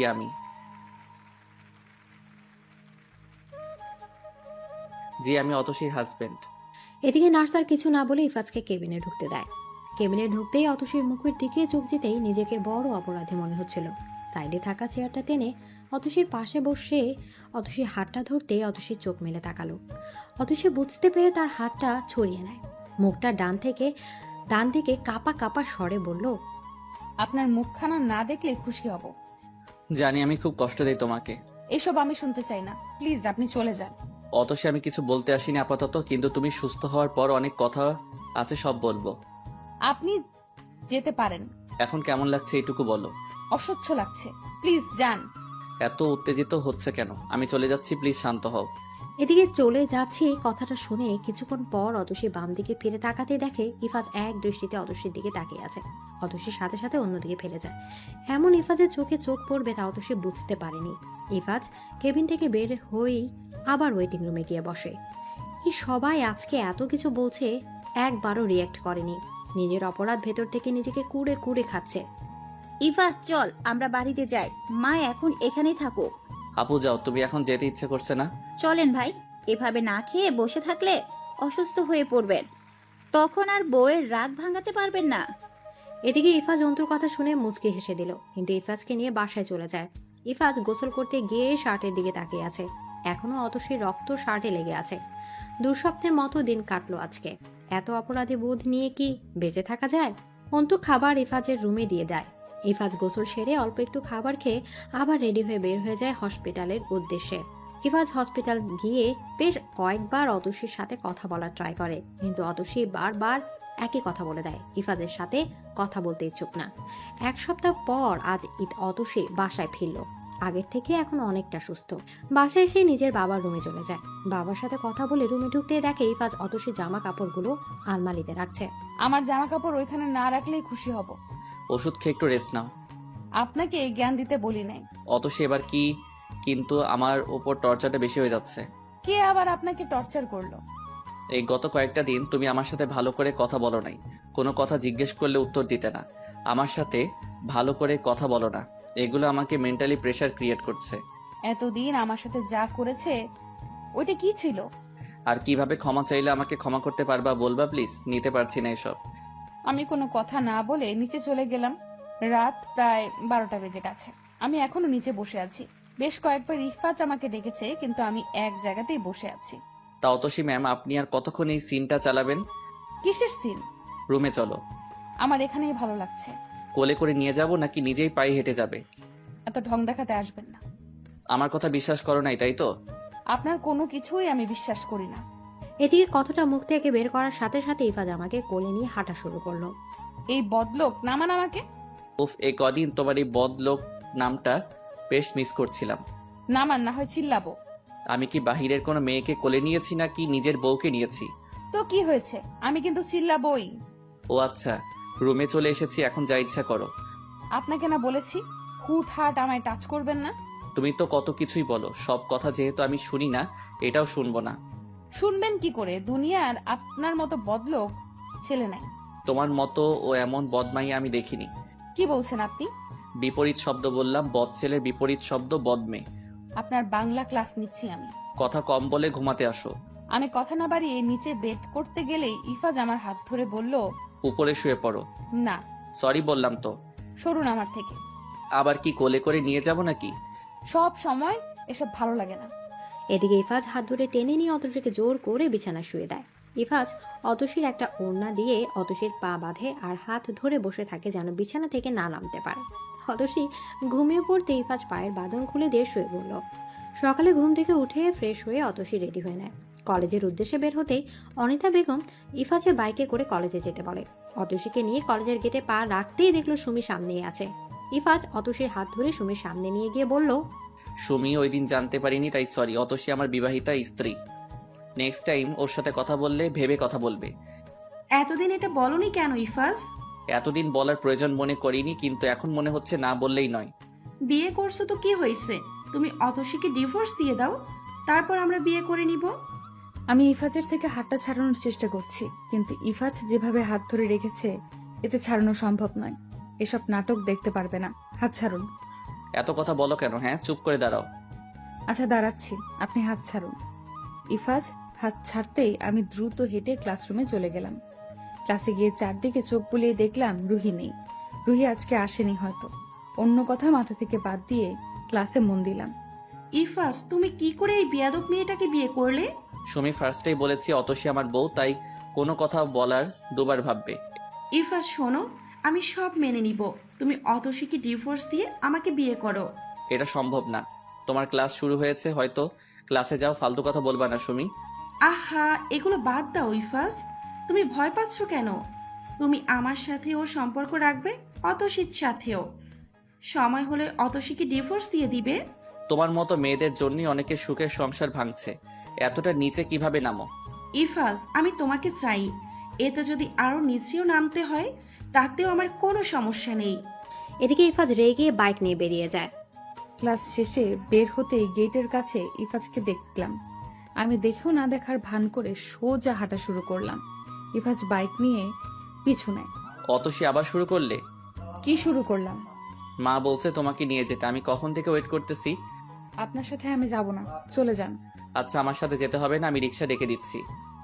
ইফাজ কোনো উপায় না পেয়ে রিক্সা ডেকে দিল। নিজে রিক্সার পেছনে বাইক নিয়ে গেল। ইফাজকে এমন পেছনে ঘোরাতে পেরে বেশ শান্তি লাগছে। এতদিনের জ্বালানোর শাস্তিটা দিতে পারছি। বাসার সামনে এসে ফ্রেশ হয়ে ডাইনিং টেবিলের সামনে বসে ভেজা চুলগুলো আঁচড়াচ্ছি। ইফাজ বেডে বসে আমার দিকে তাকিয়ে আছে, আয়নায় তা স্পষ্ট দেখা যাচ্ছে। অতসী, আমি কিছু বলতে চাই তোমাকে। আমার লাইফ হঠাৎ চেঞ্জ হয়ে যাওয়ার সে দুঃস্বপ্নের কথা শুনবে। ইফাজের মুখ দেখে বোঝা যাচ্ছে বেশ সিরিয়াস, তাই কোনো প্রকার কথা না বলে মাথা নেড়ে সম্মতি জানালাম। At first I am sorry, তোমার সাথে যত বাজে বিহেভ করেছি তার জন্য। তুমি ফার্স্ট দিন এসে আমার যে ডায়েরিটা হাতে নিয়েছিলে, ওইটাতে একটা ওয়ার্ড লেখা ছিল, মনে আছে? জানতে চাওনি কেন সেই ডায়েরি সম্পর্কে? আমি এসে বিছানায় বসতে বসতে বললাম, আপনার পার্সোনাল বিষয়ে কথা বলার প্রয়োজন মনে করিনি তাই। একটা আবদার কোলে রাখবা? কিসের আবদার? তোমার কোলে একটু মাথাটা রাখি, চুলগুলো টেনে দাও না প্লিজ। ভালো কথা, এক্সের কথা বলবেন নিজের বউয়ের কোলে শুয়ে? বাহ বাহ, কি সুখ। কখনো আমাকে ভালোই বাসিনি, তাহলে এক্স হলো কিভাবে? এত ইনোসেন্ট ভাব না নিয়ে বলেন তো দেখি। ইফাজ প্রথম থেকে শুরু করে পৃথার ব্যাপারে সব বলল আমাকে। সব শুনে স্বাভাবিকভাবেই বললাম, হ্যাঁ ওয়েট করুন, বাংলাদেশ আসলে বিয়ে করে নেবেন। একটা বিয়ে হয়েছে তো কি হয়েছে? আচ্ছা, তুমি বললে না হয় করলাম। ওকে। আচ্ছা চলো আমরা ফ্রেন্ডশিপ করি। আমি ফার্স্টে তোমার ভালো বন্ধু হতে হবে, তারপর না হয় ভালো হাজবেন্ড হব। আপনার সাথে আমার যায়, সরি ব্রো, পারবো না। ফ্রেন্ডশিপ করতে পারবা না তো বিয়ে করছো কিভাবে? আপনার ওই দুঃস্বপ্নের প্রেম কাহিনীর মতোই আমার বিয়ে হয়ে গেছে, নয়তো কি আমি আপনাকে বিয়ে করতাম? ও আল্লাহ, তাহলে কোন রাজকুমারকে বিয়ে করতা শুনি? সব কথা আপনাকে বলতে হবে? তোমার কথার যে ঝাঁজ, আমি তোমার সব কথা শুনতেও চাই না। আমার সামনে থেকে দূরে সরুন। আমার কথা শুনতে চান না, আবার সামনে বসে আছেন কেন? অতসী, ইফাজ তোদের দুজনের ঝগড়া শেষ হলে খেয়ে নে তো। মা, আমি তো এখন নিজে থেকে নিচে গিয়ে খেয়ে আসতাম। আপনার ছেলের প্রেম কাহিনী শুনে লেট হয়ে গেল। তোরা চুপ করবি? আজকে রাতে তোরা সিলেট যাচ্ছিস, কিন্তু সিলেট থেকে তোরা বাসায় ফিরবি না, আমাদের গ্রামের বাড়িতে ফিরবি। কি? মা, গ্রামে যাব? উফ, গ্রামের মজাই আলাদা। হ্যাঁ, খেয়ে নিয়ে সব গুছিয়ে নে, আমার অনেক কাজ আছে, আমি যাচ্ছি। তোমার গ্রামের বাড়ি কোথায়? হ্যাঁ, গ্রামের বাড়িতে কি তোমার বিয়ে ছিল নাকি? নিজের গ্রামের বাড়ির কথা মনে হতেই কিছু থমকে গেল। এসব কথা মনে হলেই সেই অন্ধকারাচ্ছন্ন দিনগুলো আমাকে আঁকড়ে ধরে। কি হলো, মনে পড়ে গেল তো তোমার বিএফের কথা? বেশি কথা বলবেন না। বিএফ থাকলে আপনার মতো অসভ্যকে বিয়ে করতাম নাকি? তা আপনার গ্রামের বাড়ি কোথায়? তোমার তাকে বলো, নয়তো আমিও বলবো না। আমি গিয়ে দেখে নিব। এদিকে সন্ধ্যা হতেই অতসী ব্যাগ গুছিয়ে সব রেডি করে নিয়েছে। অতসী আর ইফাজ রেডি হয়ে 8টার দিকে বাসা থেকে বের হয়ে গেছে। ইফাজের মা ছাড়া সবাই সিলেট যাচ্ছে। কলেজ গেটের সামনে এসে দেখলো প্রায় সবাই চলে এসেছে। রুহি অতসীকে দেখে দৌড়ে এসে জড়িয়ে ধরছে। রুহি অতসীর সাথে বাসে উঠে গিয়ে বসলো। ইফাজ অতসীর দিকে তাকিয়ে বলল। ইফাজ দ্রুত এসে রুহিকে বলল, এই যে ম্যাডাম, এটা আমার সিট। ইফাজ ভাই আবার থাপ্পড় খাওয়ার ইচ্ছে আছে? অতসীর সাথে বসার এত ইচ্ছে কেন? হায়রে আল্লাহ, নিজের বউয়ের সাথে বসতেও এত কৈফিয়ত দিতে হবে? কি বললেন ভাইয়া? এদিকে হঠাৎ সুমি এসে অতসীর পাশাপাশি সিটে বসলো। ইফাজ, তুমি এখানে বসতে পারো। এদিকে অতসী বড় বড় চোখ খুলে ইফাজের দিকে তাকিয়ে বলল, তুমি আমাকে ভয় দেখাচ্ছ কেন? হ্যাঁ, আমি কি বলছি আমি ওখানে বসবো? এদিকে অন্তু ব্যাপারটা বুঝতে পেরে রুহিকে ডেকে নিয়ে যায়। ইফাজ বসতে একটা দীর্ঘশ্বাস ফেলল। অতসী সুমির দিকে তাকিয়ে ইফাজের ডান হাতটা নিজের হাতের মধ্যে আটকে নিল অতসী। এত হিংসুটে কেন তুমি? তো যান, সুমির কোলে গিয়ে বসে পড়েন। এত পক্ষধারী করছেন। আমার কোনো কথাটার মধ্যে লেখা আছে যে আমি সুমির পক্ষ নিলাম? বেশি কথা বললে আমি আপনার সাথে বসবো না। ও আল্লাহ, মাফ করো। তুমি মুখ দিয়ে কোনো কথা বের করা মানেই হচ্ছে জেনে বুঝে আগুনে ঝাঁপ দেয়া। এমন বউ থাকলে শত্রুর প্রয়োজন আছে কি? যাই বলছেন হেসে হেসে বলেন, নয়তো সুমি ভাববে আমরা ঝগড়া করছি। শাকচুনিটা এদিকেই তাকিয়ে আছে, আর কোথাও জায়গা না পেলেও আমার সোজাসুজি সিটে বসলো। এত হিংসুটে মেয়ে আমি জীবনে দেখিনি। আমি হিংসুটে তো বিয়ে করছেন কেন? ইচ্ছে হয়েছে তাই। বলদ সাহেব, আপনাকে বলেছি না হেসে হেসে কথা বলবেন? শাকচুনিটা আমাদের দিকে তাকিয়ে আছে। এদিকে ইফাজ পাশ ফিরে দেখলো সুমি ঠিকই ইফাজ আর অতসীর দিকে তাকিয়ে আছে। কি সুমি আপা, পানি খাবেন? এভাবে আমাদের দিকে তাকাবেন না, এতে আপনার নজর লেগে যেতে পারে। এই শয়তান মেয়ে, থাপ্পড় দিয়ে কি করব জানো? আবার তাকিয়ে থাকতে দেখলে আপনার দিতে হবে না, আমি থাপ্পড় দিয়ে দিব। এদিকে ইফাজকে বেশ জ্বালাচ্ছিল অতসী, তাই বিরক্ত হয়ে ইফাজ ইয়ারফোন কানে খুঁজে গান শুনতে শুরু করে। বেশ কিছুক্ষণ যাওয়ার পর ইফাজ খেয়াল করলো পাশের মানুষটা বেশ ব্যস্ত। কান থেকে ইয়ারফোন খুলে অতসীর দিকে তাকিয়ে দেখলো ঘুমিয়ে পড়েছে। ইফাজ জানালা বন্ধ করে দিল, তাও অতসী ঠান্ডায় কাঁপছিল। ব্যাগ থেকে অতসী একটা ভারী ওড়না বের করে যতটুকু পেরেছে ঢেকে দিয়েছে। নিজের বাহুতে অতসীকে আবদ্ধ করে নিল। অতসী বড্ড পাগল, অনেক ছেলে মানুষই করে। ভালোবাসার মানুষটি সামনে থাকলে তো এমন ছেলে মানুষই করতে ইচ্ছে করে। তাহলে কি আমি অতসীর মনে জায়গা করে নিয়েছি? এদিকে আনমনে কথাগুলো ভেবে ইফাজ হেসে দিল। রাত তো প্রায় অনেক হলো, গাড়ি চলছে তার গতিতে। আজকে না চাইতেও অতসীর অনেকটা কাছে চলে এসেছে। ইফাজ ভাইয়া, আপনি অতসীকে এমন জাপটে ধরে বসে আছেন কেন? রাতের বেলা সুযোগ পেয়ে মেয়ে মানুষকে। এই রুহি, থাম বইন। মানুষ শুনলে আমার মান সম্মান থাকবে না। থামবে কি? হ্যাঁ, আপনি অতসীকে এভাবে ধরে বসে আছেন কেন? নিজের বউয়ের সাথে বসলেও কি অনুমতিপত্র নিতে হবে? বউ মানে? এদিকে ইফাজ পকেট থেকে ফোনটা কোনো রকম বের করে বিয়ের কয়েকটা পিক দেখলো। এখন বিশ্বাস হলো তো? আপনারা দুজন কি শুরু করেছেন? হ্যাঁ, তুই ইফাজ ভাইয়াকে বিয়ে করেছিস, আমাকে বলিসনি? রুহি, টেনশন করো না, আমরা আবার বিয়ে করলে তোমাকে প্রথম দাওয়াত দিব। আবার বিয়ে করবেন মানে? আবার বিয়ে করবো অতসীকে, তখন তোমাকে দাওয়াত দিব। ইস, আবার বিয়ে করব বললেই হলো নাকি? কদিন পর দেখবো কোলে বাচ্চা নিয়ে ঘুরছেন। এদিকে অতসী বড় বড় চোখ করে রুহির দিকে তাকিয়ে আছে। রুহি অতসীর ভাব দেখে দ্রুত গিয়ে নিজের সিটে বসে পড়ে। তোমার ফ্রেন্ড তোমার থেকে অনেক ফাস্ট। দেখলে তো তোমার আগেই ও বাচ্চার চিন্তা করে ফেলেছে। আস্তে কথা বলেন, পাশের মানুষ শুনবে। এতক্ষণ শান্তিতে ছিলাম, কোন শয়তানের ধাক্কা দিয়ে যে রুহিকে এখানে পাঠিয়েছে আল্লাহই জানে। এদিকে ফজর আজান দিতেই গাড়ি এসে শাহজালালে পৌঁছে। ইফাজ অতসীকে কয়েকবার ডাকার পরও অতসী ঘুম থেকে উঠে না। সারা রাত ইফাজের সাথে ঝগড়া করে কিছুক্ষণ আগে মাত্র ঘুমিয়েছে। ব্যাগ থেকে পানির বোতল বের করে অতসীর মুখে পানি ছিটাতেই উঠল। সমস্যা কি আপনার? আমার সুখ সহ্য হয় না? ঘুরতে আসছো নাকি ঘুমাতে? ওঠো, চলে আসছি আমরা। আমি আর কিচ্ছু বললাম না। ইফাজকে এমনি সারা দিন জ্বালিয়েছি। গাড়ি থেকে নেমে অনেকটুকু হেঁটে শাহজালাল মাজারের ভেতরে যাই। সেখানে সবাই নামাজ পড়ে নেয়। 8:30টার দিকে আমরা জাফলং পৌঁছাই। সবাই নাস্তা করে আস্তে আস্তে নিচে নামতে থাকি। সন্ধ্যা পর্যন্ত 6টার বাসার উদ্দেশ্যে গাড়ি ছেড়ে দিই। কিন্তু আমরা কলেজে বাসে করে কিছু দূর এগিয়ে আসার পর নেমে পড়ি। অন্য গাড়ি করে ইফাজের গ্রামের বাড়ির উদ্দেশ্যে রওনা হই। এদিকে আনমনে ইফাজের কাঁধে মাথা রাখতে ঘুমিয়ে পড়ল অতসী। ইফাজের বাড়ির সামনে গাড়ি দাঁড় করিয়ে অনিতা বেগম তার যাদের নিয়ে বাড়ির গেটের সামনে আসে। এই তোমার ঘুম ছাড়া কিছু নাই নাকি? আপনার কোলে উঠে ঘুমালাম নাকি? তোমার এত শখ থাকলে ঘুমানোর আগে বলতা, কোলে নিতাম। হাতি একটা, গাড়ি থেকে নামেন। আমি এখন ঘুম থেকে না উঠালে তো ঠিকই তোমার আগে ভেতরে ঢুকে যেতাম। বড্ড ঘুম পাচ্ছে, ঝগড়া করতে পারবো না। ঝগড়া যা করার করেই ফেলেছ, আর বাকি আছে নাকি? এদিকে ইফাজের কথা শুনে অতসী দ্রুত গাড়ি থেকে নেমে যায়। রাতের বেলা হলেও লাইটের আলোতে স্পষ্ট সবকিছু দেখা যাচ্ছে। অনিতা অতসীকে দেখে জড়িয়ে ধরল। ইফাজের বড় চাচির হাতে একটা ডালা নিয়ে দাঁড়িয়ে আছে। সবাই ইফাজ অতসীকে মিষ্টি মুখ করিয়ে ভেতরে ঢুকলো।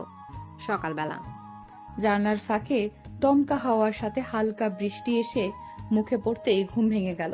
ইফাজের দিকে তাকিয়ে দেখলাম ঘুমাচ্ছে। উঠে জানালার এক সাইডে বসে পড়লাম। আহা, কতদিন পর এমন বৃষ্টি ঝড় একসাথে দেখছি। বাতাসে গাছগুলো হেলে দুলে যাচ্ছে। সামনে থাকা পিচ ঢালা রাস্তা স্বচ্ছ কাচের ন্যায় ঝকঝক করছে। হাত দিয়ে বৃষ্টির পানিগুলো অযথা ধরে রাখার ব্যর্থ চেষ্টা। ঘাড়ে গভীর স্পর্শ পেতেই লাফিয়ে উঠলাম। পেছনে ঘুরে তাকাতেই শান্ত হয়ে গেলাম। অন্য কেউ না, আমি তারই অধিকার। ইফাজ চুলে মুখ ডুবিয়ে দিয়ে বলল, ভিজে যাচ্ছ তো? বাহিরের দিকে তাকিয়ে বললাম, ভিজে গেলেই তো ভালো। তারপর আমি অসুস্থ হব, ঠান্ডা জ্বর হবে, তারপর জ্বর থেকে টাইফয়েড হবে, তারপর একদিন আমি মরে যাব। তখন নতুন একটা বিয়ে করতে পারবেন। ইফাজ এবার বেশ জোরেই হেসে দিল। কানের কাছে এসে বলল, তা এমন অদ্ভুত চিন্তাকে মাথায় ঢুকালো মহারানীর? হাসলেন কেন? ও বিয়ে করতে পারবেন শুনে হাসি পাচ্ছে, তাই না? হাসির কথা ছিল তাই হাসলাম। তুমি চাইলে আমি এমনিতেই বিয়ে করতে পারি, কিন্তু আমি শুধু তোমাকে ভালোবাসবো, অন্যদের মুখও দেখবো না। ঢং দেখলে বাঁচি না। তাহলে বিয়ে করবেন কেন? এই যে তুমি বলেছো তাই। তুমি আমার একটা বউ, হাজার হলেও তোমার কথা রাখতে হবে। কথাটা বলেই ইফাজ ঠোঁটে আলতো করে চুমু খেলো। নিজের সাথে জড়িয়ে নিয়ে বলল, জানি না কেন এতটা কাছে চলে এসেছি একদিন, তবে তোমাকে পেয়ে আমার নিজেকে সৌভাগ্যবানই মনে হচ্ছে। আমি চাই আমার তুমিটা যেন সারা জীবন আমারই থাকে। এমন সকাল প্রতিদিন কাম্য। ভবিষ্যতে আমাদের যেন একটা ফুটবল টিম হয়, এই দোয়াও করি। কিসের ফুটবল টিম? আমি, তুমি আর আমাদের বাচ্চারা। তুমি রাজি থাকলে আমি আর তুমি বাদ আমাদের বেবি দিয়ে একটা ফুটবল টিম বানিয়ে ফেলবো। ইফাজের বুকের ওপর কয়েকটা কিল ঘুষি বসিয়ে দিয়ে ধাক্কা দিতে থাকলাম। এই টিয়া পাখি কি করছো এসব? এসব অসভ্যতামের কথা বিচার করি। ইফাজকে ধাক্কা দিতে দিতে রুম থেকে বের হয়ে বাইরের বৃষ্টির মধ্যে নেমে গেলাম। অতসী ভিজে যাবো তো? আরও এসব কথা বলবেন? হ্যাঁ বলবো। তাহলে আমিও আপনাকে রুমে যেতে দিব না। অতসী, বৃষ্টিতে ভিজলে ঠান্ডা জ্বর হবে। তো আমি কি করব? অতসী রুমে এসো, হঠাৎ বৃষ্টি ভিজলে ঠান্ডা লাগবে। এদিকে অতসীর ইচ্ছে না থাকা সত্ত্বেও উঠে রুমে চলে গেল। আমি বলে তো আসতে না, এখন ঠিক বিচার হয়েছে। দেখতো তো তোমার জন্য কতটা ভিজে গিয়েছি। বেশ হয়েছে। ইফাজ কথা না বলে ওয়াশরুমে ঢুকে গেল। দুজনে ফ্রেশ হয়ে ইফাজের বড় চাচার রুমে চলে গেল। ইফাজের বড় চাচি সামনে চা এনে দিল। অতসী চুপচাপ বসে তাদের কথা শুনছিল। এমন ভাব করছো যেন লজ্জায় তুমি মরে যাচ্ছ। আপনার সমস্যা কি? তোমার মতো বদ মেয়ে এমন চুপ করে বসে থাকাটা মানে সামনে ঝড়ের লক্ষণ। হ্যাঁ, একটু পর আপনার মাথা চাবিয়ে খাবো। এখন খাও না, কে নিষেধ করেছে? চুপ করুন। ঝগড়া করা ছাড়া আর কোনো কাজ আছে আপনার? ভূতের মুখে রাম নাম। আপনি আমার সাথে কথা বলবেন না। আমার বউ, আমি কথা বলবো, তোমার কি? আমি আপনার কেউ না। কাবির নামা দেখাবো নাকি? অন্তু দুইটার এমন ঝগড়া দেখে ইফাজের সাথে গিয়ে বসে। তোদের কি শাস্তি নাই? এই তো সব বকা আমাকেই দিবি জানি আমি। অতসী আমাকে মেরে ফেললেও সে ভালো। অতসী, আসো। যতদিন না এখান থেকে যাচ্ছি তুমি ইফাজের সাথে থাকবে না। আসো আমার সাথে। এদিকে অতসী উঠে অন্তুর সাথে চলে গেল। যাওয়ার আগে ইফাজের দিকে তাকিয়ে ভেঙচি কেটে গেল। বেশ কিছুক্ষণ ইফাজ সাথে হাঁটাহাঁটি করছে। অতসীকে সে সকাল থেকে এখন পর্যন্ত আর সামনে দেখেনি। হঠাৎ ছাদে ইফাজের চাচাতো বোন তনু কাপড় নিতে আসে। এটা দেখে ইফাজ তনুর কাছে যায়। তনু, তোর ভাবিকে গিয়ে বলবি আমি ডাকি, কিন্তু অন্তু আপুর সামনে বলবি না। এদিকে তনু মাথা নাড়িয়ে দৌড়ে গেল অতসীকে ডাকতে। কিন্তু বেশ কিছু সময় যাওয়ার পরও তনু তো আসলোই না সাথে। অতসীরও কোনো দেখা নেই। ইফাজ, জি। অতসীকে দেখেছিস? আরে আমি তো তনুকে তোকে জিজ্ঞেস করেছি অতসীকে দেখেছিস কিনা। হ্যাঁ। আবার ডাকলে তোকে বাসায় পাঠিয়ে দিব। তোদের শাস্তি না দিলে জীবনও ঠিক হবি না। এদিকে ঘড়ির কাঁটায় টিকটিক করে জানান দিচ্ছে রাত 11টা বেজে গেছে। অতসী জানালা পাশে বসে আছে, অন্তু বসে বসে রূপমের সাথে কথা বলছে। অতসী উঠে রুমে থেকে বের হলো পানি আনতে। হঠাৎ ইফাত সামনে এসে মুখ চেপে ধরে বলল, একদম চেঁচিয়ে সবাইকে জাগাবে না টিয়া পাখি। এদিকে মুখ ছুঁড়ে অতসীকে কোলে নিয়ে নিল। মুহূর্তে অতসী চুপ হয়ে গেল। অনেক কথা বলা থাকলেও অতসী কোনো কথাই বলতে পারছে না। ইফাজ ছাদে নিয়ে নামিয়ে দিল। চারদিকে অঝরে বৃষ্টি পড়ছে। এত রাতে গ্রামের সব মানুষ ঘুমিয়ে পড়েছে। বৃষ্টি পড়ার শব্দ ছাড়া কিছুই শুনতে পাচ্ছি না। বৃষ্টিতে ভিজে কাপড় লেপটে গেছে শরীরের সাথে। সকালে তো ভিজতে চেয়েছিলে টিয়া পাখি, তা আমি বুঝতে পেরেছি। সকালে তোমার ইচ্ছেটা পূরণ করতে না পারলেও এখন তোমার ইচ্ছে পূরণ করতে নিয়ে আসলাম। ইফাজ প্রতিটি কথা আমার স্পর্শ করে বলল, শোনো, শাড়ি পরে কিন্তু খুব সুন্দর লাগছে। ইফাজের প্রতিটি কথায় কেঁপে উঠলাম। বাম হাত দিয়ে ইফাজের শার্ট চেপে ধরতেই ইফাজ বুকের সাথে জড়িয়ে নেয়। এদিকে সকালে ঘুম থেকে উঠে অতসী ইফাজের দিকে তাকিয়ে বলল, এখন অন্তু আপুকে কি উত্তর দিব? অন্তু আপুকে উত্তর দিতে হবে না, রেডি হয়ে নাও। আমার ছোটবেলার বন্ধু অনিকের বাসায় যাব। অনিকের মা রাতে কল দিয়েছিল তোমাকে নিয়ে যাওয়ার জন্য। বৃষ্টির দিন তো চলো ইলিশ খিচুড়ি খেয়ে আসি। আন্টির হাতে রান্না সেই মজা একবার খেলে ভুলতে পারবে না কখনো। এদিকে অনেক নামটা শুনে অতসী ভয় পেয়ে যায়। সব সময় অতীত কেন মনে হয়। এদিকে অতসী রেডি হয়ে নিল। ইফাজ তার ছোট চাচা বাইক নিয়ে অতসীকে নিয়ে অনেকদের বাসায় যায়। গাড়িতে থেকে নেমে অতসী ভেতরে ঢুকে অনেককে দেখে থমকে দাঁড়ায়। তাহলে কি এবার আর শেষ রক্ষা হলো না? কারণ অনেকের কারণেই আজ অতসী নিজের গ্রাম ছেড়ে দূরে চলে গেছে। অতীশ বাবার অসুস্থতার কারণও অনেকের জন্য কি এবার সংসারটা ভাঙবে? ইফাজ অনেকে গিয়ে জড়িয়ে ধরে, হাসি মুখে জিজ্ঞেস করে, কি অবস্থা দোস্ত, কেমন আছিস? এটাকে গার্লফ্রেন্ড না বিয়ে করা বউ? কি বাহিরে দাঁড় করিয়ে রাখবি, ভেতরে যেতে দিবি না নাকি? চল। এদিকে ইফাজ অতসী দুজনে ভেতরে রুমে গিয়ে বসলো। অনেকের মা সামনে আসতে অতসীর দিকে তাকিয়ে চুপ হয়ে গেল। ছেলের পাগলামোর কথা ভুলে যায়নি তিনিও। তাও হাসি মুখে বলল, কেমন আছো বাবা? আলহামদুলিল্লাহ ভালো আন্টি। আপনার বৌমাকে নিয়ে চলেই আসলাম আপনার হাতের ইলিশ খিচুড়ি খেতে। ভালো করেছো। অতসীমা এসো আমার সাথে। এদিকে অনেক ইফাজের সাথে বসে কথা বলছে। অতসী অনেকের মার সাথে যেতেই চোখ বড় বড় করে তাকালো। এক্ষুনি আমার বাড়ি থেকে চলে যাও। খুব কষ্ট হয়েছে আমার ছেলেকে ঠিক করতে। তোমায় না পেয়ে পাগল হয়ে পড়েছিল আমার ছেলেটা। খুব কষ্টে নিজের আয়ত্তে এনেছি। কেন এসেছো আবার আমার সংসারে আগুন লাগাতে? আপনার বাড়ি জানলে আমি কখনো এখানে আসতাম না। যাও, নিজের স্বামী নিয়ে বেরিয়ে যাও আমার বাসা থেকে। অতসী আর না দাঁড়িয়ে সোজা ইফাজের হাত ধরে টেনে নিয়ে বাইরে নিয়ে আসলো। অতসী কি হয়েছে, এভাবে টানছো কেন? অন্তু আপু কল দিয়েছে, দ্রুত বাড়িতে ফিরতে হবে। এদিকে অতসী ইফাজকে আর কোনো কথা বলারও সুযোগ না দিয়ে দ্রুত বাসায় নিয়ে আসে। এভাবে যে নিয়ে আসলে অনেক কি মনে করেছে? কিছু মনে করে নাই। অতসী সব জায়গায় তোমার জেদ মানায় না। আমি জেদ করিনি, যা করেছি আমাদের ভালোর জন্য করেছি। অন্তু এসে ইফাজের কানে ধরে বলল, তোদের একসাথে হওয়া নিষেধ করেছি না? আপু ব্যথা লাগছে। আগে বল, আবার কি নিয়ে ঝগড়া করেছিস? অনেকদের বাসায় গিয়েছিলাম, অতসী আমাকে মিথ্যা বলে নিয়ে আসলো, ভালো করে বসতেও দেয়নি। ওহ, অনেককে আসতে বললি না? অনেক দিন অনেকের সাথে কথা হয় না, কেন চলে এলি অতসী? এদিকে কথাটা বলে পেছনে তাকাতেই দেখলো অতসী নেই, চলে গেছে হয়তো। বাড়ির পেছনে আম গাছের নিচে একটা শেকড়ে বসে আছি। অতীতে কারো অতীত বিষাক্ত, আবার কারো অতীত আনন্দ দিয়ে ভরপুর। যে অতীতে আনন্দ বিদ্যমান তা খুব কমই মনে পড়ে, কিন্তু বিষাক্ত অতীতটা হাজার চেষ্টা করেও ভুলতে পারা যায় না। সদ্য 10ম শ্রেণীতে উঠেছিলাম তখন। স্কুলে আসার সময় প্রায় অনেক আমাকে ডিস্টার্ব করতো। সারাক্ষণ আমার পেছনে লেগে থাকা মানুষটার নাম অনেক। একদিন মাঝ রাস্তায় দাঁড় করিয়ে জিজ্ঞেস করেছিল, আতসী, আমি তোমাকে কোনো প্রেমের প্রস্তাব দিচ্ছি না, সোজা বিয়ের প্রস্তাব দিচ্ছি। ভয় আর এক গাদা বিরক্তি নিয়ে বলেছিলাম, আপনি আবার আমার সামনে আসলে বাসায় বিচার দিব। ওই দিন স্কুল থেকে বাসায় যখন ফিরছিলাম, বাসায় অনেক মানুষের উপস্থিতি দেখে কৌতূহলী হয়ে কাকিমাকে জিজ্ঞেস করলাম, এত মানুষ কেন কাকিমা? তুই নাকি অনেক নামের একটা ছেলের সাথে প্রেম করিস? এখনই এই অবস্থা, আর কদিন পরে তো ছেলে নিয়ে পালিয়ে যাবি। কি বলছো কাকিমা এসব? কেন, কানে শুনিস না? ছেলের মা এসেছে বিয়ের দিন তারিখ ঠিক করতে।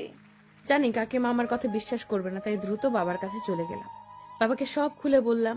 সব শুনে অনেকের মাকে বাবা বিয়ের জন্য না বলে দেয়। সব সুখ আমার ওই দিনই মাটি হয়ে যায়। রাতে অনেক তার সাঙ্গ পাঙ্গ নিয়ে আমাকে বাসা থেকে তুলে নিতে আসে। আমাকে বাসাতে এসে বাবার উপর এলো পাথারি মায়ের খেতে হয়। আমাকে ওই দিন নিয়ে যেতে পারেনি, কিন্তু বাসা অনেক ভাঙচুর হয়, বাবাকে হসপিটালে অ্যাডমিট করা হয়। এরপর থেকে আমরা বাসা ভাড়া থাকি। অনেক নামের ছায়া যেন আমার জীবনে আর না পড়ে, তাই অনেক দূরে চলে গিয়েছিলাম, কিন্তু আমার ভাগ্যের জোরে আবার সেই সমস্যার সম্মুখীন হতে হলো। এখন শুধু আমি একা না, পুরো একটা পরিবার আমার সাথে জড়িত। পাশ ফিরে তাকাতেই দেখলাম ইফাজ আমার দিকে এক দৃষ্টিতে তাকিয়ে আছে। কখন আসলেন? কি এত ভাবছো? হ্যাঁ, সেই কখন তোমার পাশে এসে বসলাম, কিন্তু তুমি একবার ফিরেও তাকালে না। কি এত ভাবছো? তেমন কিছু না। তেমন কিছু না হলেই আমাকেও দেখতে পেলে না। কি এমন ভাবনায় মগ্ন ছিলে? চলো বাসায় চলো। ইফাজ হাত ধরে বাসার ভেতরে নিয়ে যায় আমায়। সন্ধ্যা হতে কাকিমা মাটির চুলায় পিঠা বানাতে বসলো। আমিও গিয়ে মাটির চুলার পাশে বসে বড় কাকিমার সাথে কথা বলছিলাম। ইফাজ তার কাজিনদের সাথে রুমের ভেতরে বসে কথা বলছিল। আমার শাশুড়ি মাকে কাজে সাহায্য করছে। হঠাৎ কেউ অতসী নাম ধরে ডাকলো।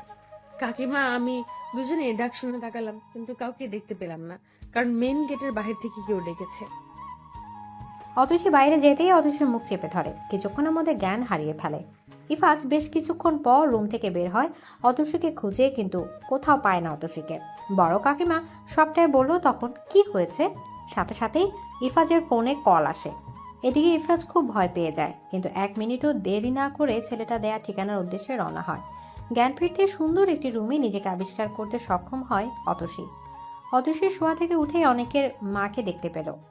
আপনি এখানে? সেই তো নিজের বিপদ নিজে ডেকে আনলে। নিজের হাজবেন্ড নিয়ে তো চলে যেতে পারতে। আমার ছেলেটার পাগলামি শুরু হয়েছে এখন। তোমাকে পাহারা দেওয়ার দায়িত্ব নিয়ে গেছে। আন্টি আপনিই পারবেন আমাকে হেল্প করতে, প্লিজ আমাকে যেতে দিন। ইফাজ আসছে, দেখো কি হয়। এদিকে ইফাজের কথা শুনে অতসীর 2 চোখ দিয়ে অঝরে পানি পড়ছে। যে ছেলে বাবাকে পর্যন্ত রুখে দেয়নি, সে ছেলে কি ইফাজের কোনো ক্ষতি করবে না? তার কোনো গ্যারান্টি নাই। ইফাজ কখনো ভাবেনি যে অনেকে এভাবে দেখবে। অতসী কেন এতদিন এমন করছিল তা এবার বুঝতে বাকি রইল না। তবে কি অতসীর সাথে সম্পর্ক ছিল? ইফাজের ভাবনা শুধু ছিল যখন অনেক এসে পিঠে হাত দিল। দেখ ভাই, তোর সাথে কোনো ঝামেলা করতে চাই না। আতসীকে তোর কয়েক বছর আগে থেকে আমি ভালোবাসি। এখন কি ও তোর নাকি আমার? এটা তোর কাছে প্রশ্ন রাখলাম। কিসের সম্পর্ক তোদের? আতসী বড্ড জেদি রে, নয়তো এত ভালোবাসার পরও আমাকে তার হাত দিল না। এতবার তার কাছে আমার মনের কথাগুলো প্রকাশ করলাম, তারপর ও একবারের জন্য আমার দিকে ফিরে তাকালো না। এদিকে ইফাজ নিশ্চিন্তে একটা দীর্ঘশ্বাস ফেলল। তার মানে অতসী তাকেই প্রথম ভালোবেসে। অনেক একটা ডিভোর্স পেপার এনে সামনে ধরে বলল, সাইন করে দে, এতে তুই প্রাণে বেশি গেলি, আতসীও আমার হয়ে গেল। অতসী জানে এসব? আতসী যেন কি হবে? অতসীকে আমার সামনে নিয়ে আস, তোর সব কথা আমি পরে শুনবো। না, আসবে না।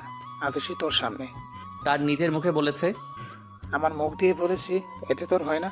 আতসী আবার এক্সট্রা করে বলতে হবে? অনেক এসব পাগলামির কোনো মানে হয় বলতো? আন্টি আমার ক্ষুধা লেগেছে, আমি কিচেনে গিয়ে রান্না করে খেতে চাই। তুমি রান্না করে খাবে? হ্যাঁ। কি খাবে বলো, আমি রান্না করে আনছি। না আন্টি, আমি রান্না করব। চলো কিচেন দেখিয়ে দিই। এদিকে অতসী কিচেনে গেল। অনেকের মা মোবাইল কথা বলতে বলতে অন্যদিকে তাকিয়েছিল। অতসী হাতে মুষ্টিবদ্ধ করে মরিচের গুঁড়ো নিয়ে এক দৌড়ে নিচে চলে গেল। অনেক কিছু বুঝে ওঠার আগেই অনেকের চোখে মুখে মরিচের গুঁড়া ছিটিয়ে ইফাজকে নিয়ে বাসা থেকে বের হয়ে যায়। বাসার সামনে ইফাজের গাড়ি রাখা ছিল, তাই আসতে আর অসুবিধে হয়নি। বাড়িতে আসার পর সব মানুষ অতসীকে দেখতে চলে আসে। ইফাজ আর লেট না করে তাদের ব্যাগ গুছিয়ে অতসীকে নিয়ে বাসার উদ্দেশ্যে রওনা হয়। গাড়িতে অতসীর সাথে একটা কথাও বলে না। সকালে বাসায় পৌঁছে অতসী রুমে ঢুকতেই অতসী কথা বলার চেষ্টা করে। বারবার ইফাজকে ডাকতেই সজোরে অতসীকে একটা থাপ্পড় বসিয়ে দেয়। অতসী গালে হাত দিয়ে বেশ কিছুক্ষণ ইফাজের দিকে তাকিয়ে থাকে। আমার সাথে তোমার কোনো কথা নাই, আবার কথা বলতে আসলে এর থেকে বেশি থাপ্পড় খাবে। এদিকে অন্তু, অনিতা বেগম সবাই বেশ কয়েকবার অতসীকে কল দিয়েছে। অতসীকে ফোনে না পেয়ে ইফাজের সাথে কথা বলে শান্ত হয়ে বসেছে। হঠাৎ করে কি ঘটে গেল? না রে অন্তু, আমি আগে থেকেই কিছু আশ করতে পেরেছিলাম, নয়তো এভাবে অতীতের কথা শুনলে কেউ ভয় পায় নাকি? থাক এসব কথা বাদ দে মা। আমার ছেলে আর ছেলের বউ ঠিক থাকলেই আলহামদুলিল্লাহ। এটাই। আমি কয়েকদিন এখানে থাকি। অতসী তার বরকে খেয়ে পড়িয়ে মান অভিমানের পর্ব শেষ করুক, তারপর বাসায় যাব। এদিকে অন্তু কথাগুলো বলে হেসে দিল। রাত প্রায় 10:30 বাজে। অতসী এখনো ফ্লোরে বসে আছে। বেডের এক সাইডে হেলান দিয়ে ফ্লোরে বসে কান্না করছে। ইফাজের থাপ্পড় টানা যত ব্যথা পেয়েছে তার থেকে বেশি ব্যথা পেয়েছে ইফাজের এমন ব্যবহারে। দরজা খোলার শব্দে অতসী ওড়না দিয়ে মুখ ঢেকে নিল। ইফাজ এসে প্রথমে কিছু না বলে সামনে এসে বসলো। অতসীর মুখের উপর থেকে ওড়নাটা সরতেই দেখলো অতসীর চোখ মুখ লাল হয়ে আছে। ইফাজ সাথে সাথে জড়িয়ে ধরে। সরি টিয়া পাখি, আমি রাগ কন্ট্রোল করতে পারিনি। এদিকে অতসী এবার আরও জোরে কান্না করে শুরু করলো। ইফাজ কিছুটা শান্ত করে বলল, সরি বললাম তো। আমার রাগ হচ্ছে এ কারণে, কেন তুমি আমাকে অনিকের ব্যাপারে বলনি? আমি ভয় পেয়েছিলাম যদি আপনি ভুলে যান। আরে বোকা, ভুল বোঝার কি আছে? তোমার কতটা টেনশন হচ্ছিল তোমার কোনো ধারণা আছে? এদিকে ইফাজ অতসীর চোখের পানি মুছে ফ্রেশ হতে বলল। নিচে গিয়ে বইয়ের জন্য খাবার সাজিয়ে রুমের মধ্যে নিয়ে আসলো। নিজের হাতে অতসীকে খাইয়ে দিয়ে বলল, একটা সারপ্রাইজ আছে। কি সারপ্রাইজ? লাগবে না আমার সারপ্রাইজ। থাপ্পড় দিয়ে যে প্রথম দিনের শোধ তুলেছেন তা আমি ভালোই জানি। কি বলো এগুলো? রাগ হয়েছিল তাই থাপ্পড় দিয়েছি, এটাতে আবার ওই কথা টেনে আনছো কেন? চোখ বন্ধ করো। না, পারবো না চোখ বন্ধ করতে। ইচ্ছে হলে সারপ্রাইজ দেন, নয়তো লাগবে না। সবসময় জেদ করো কেন? আপনি চোখ বন্ধ করতে বলেন কেন? চোখ বন্ধ করলে কি তোমার পাপ হবে? প্লিজ চোখটা একটু বন্ধ করো। আচ্ছা, এত করে যখন বলছেন করলাম বন্ধ।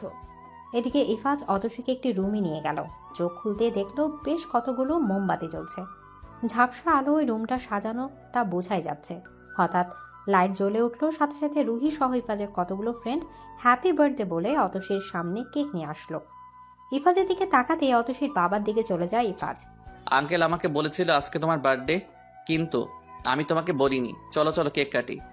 এদিকে অতসী তার বাবাকে নিয়ে কেক কাটলে সবাইকে খাইয়ে দিল। কিছুক্ষণের মধ্যে অতসীর বাবা উপরে চলে গেল। অতসী সবার সাথে কথা বলছিল। ইফাজ হাঁটু গেড়ে বসে পড়ল। একটা সুন্দর রিং দিয়ে অতসীকে প্রপোজ করলো। অতসী রিংটা হাতে পড়তে ইফাজ দাঁড়িয়ে বলল, আমার তুমিটা আবার নতুন করে প্রপোজ করলাম। হয়তো কখনো ঘটা করে ভালোবাসি বলা হয়নি, তাই আজকে বলে দিলাম। প্রণয় তুমি আমার ছিলে আর থাকবে। এদিকে ইফাজ ছোট্ট করে অতসীর কপালে ভালোবাসার পরশ দিয়ে দেয়। সাথে সাথে রুহি এটা ক্যামেরা বন্দি করে নেয়।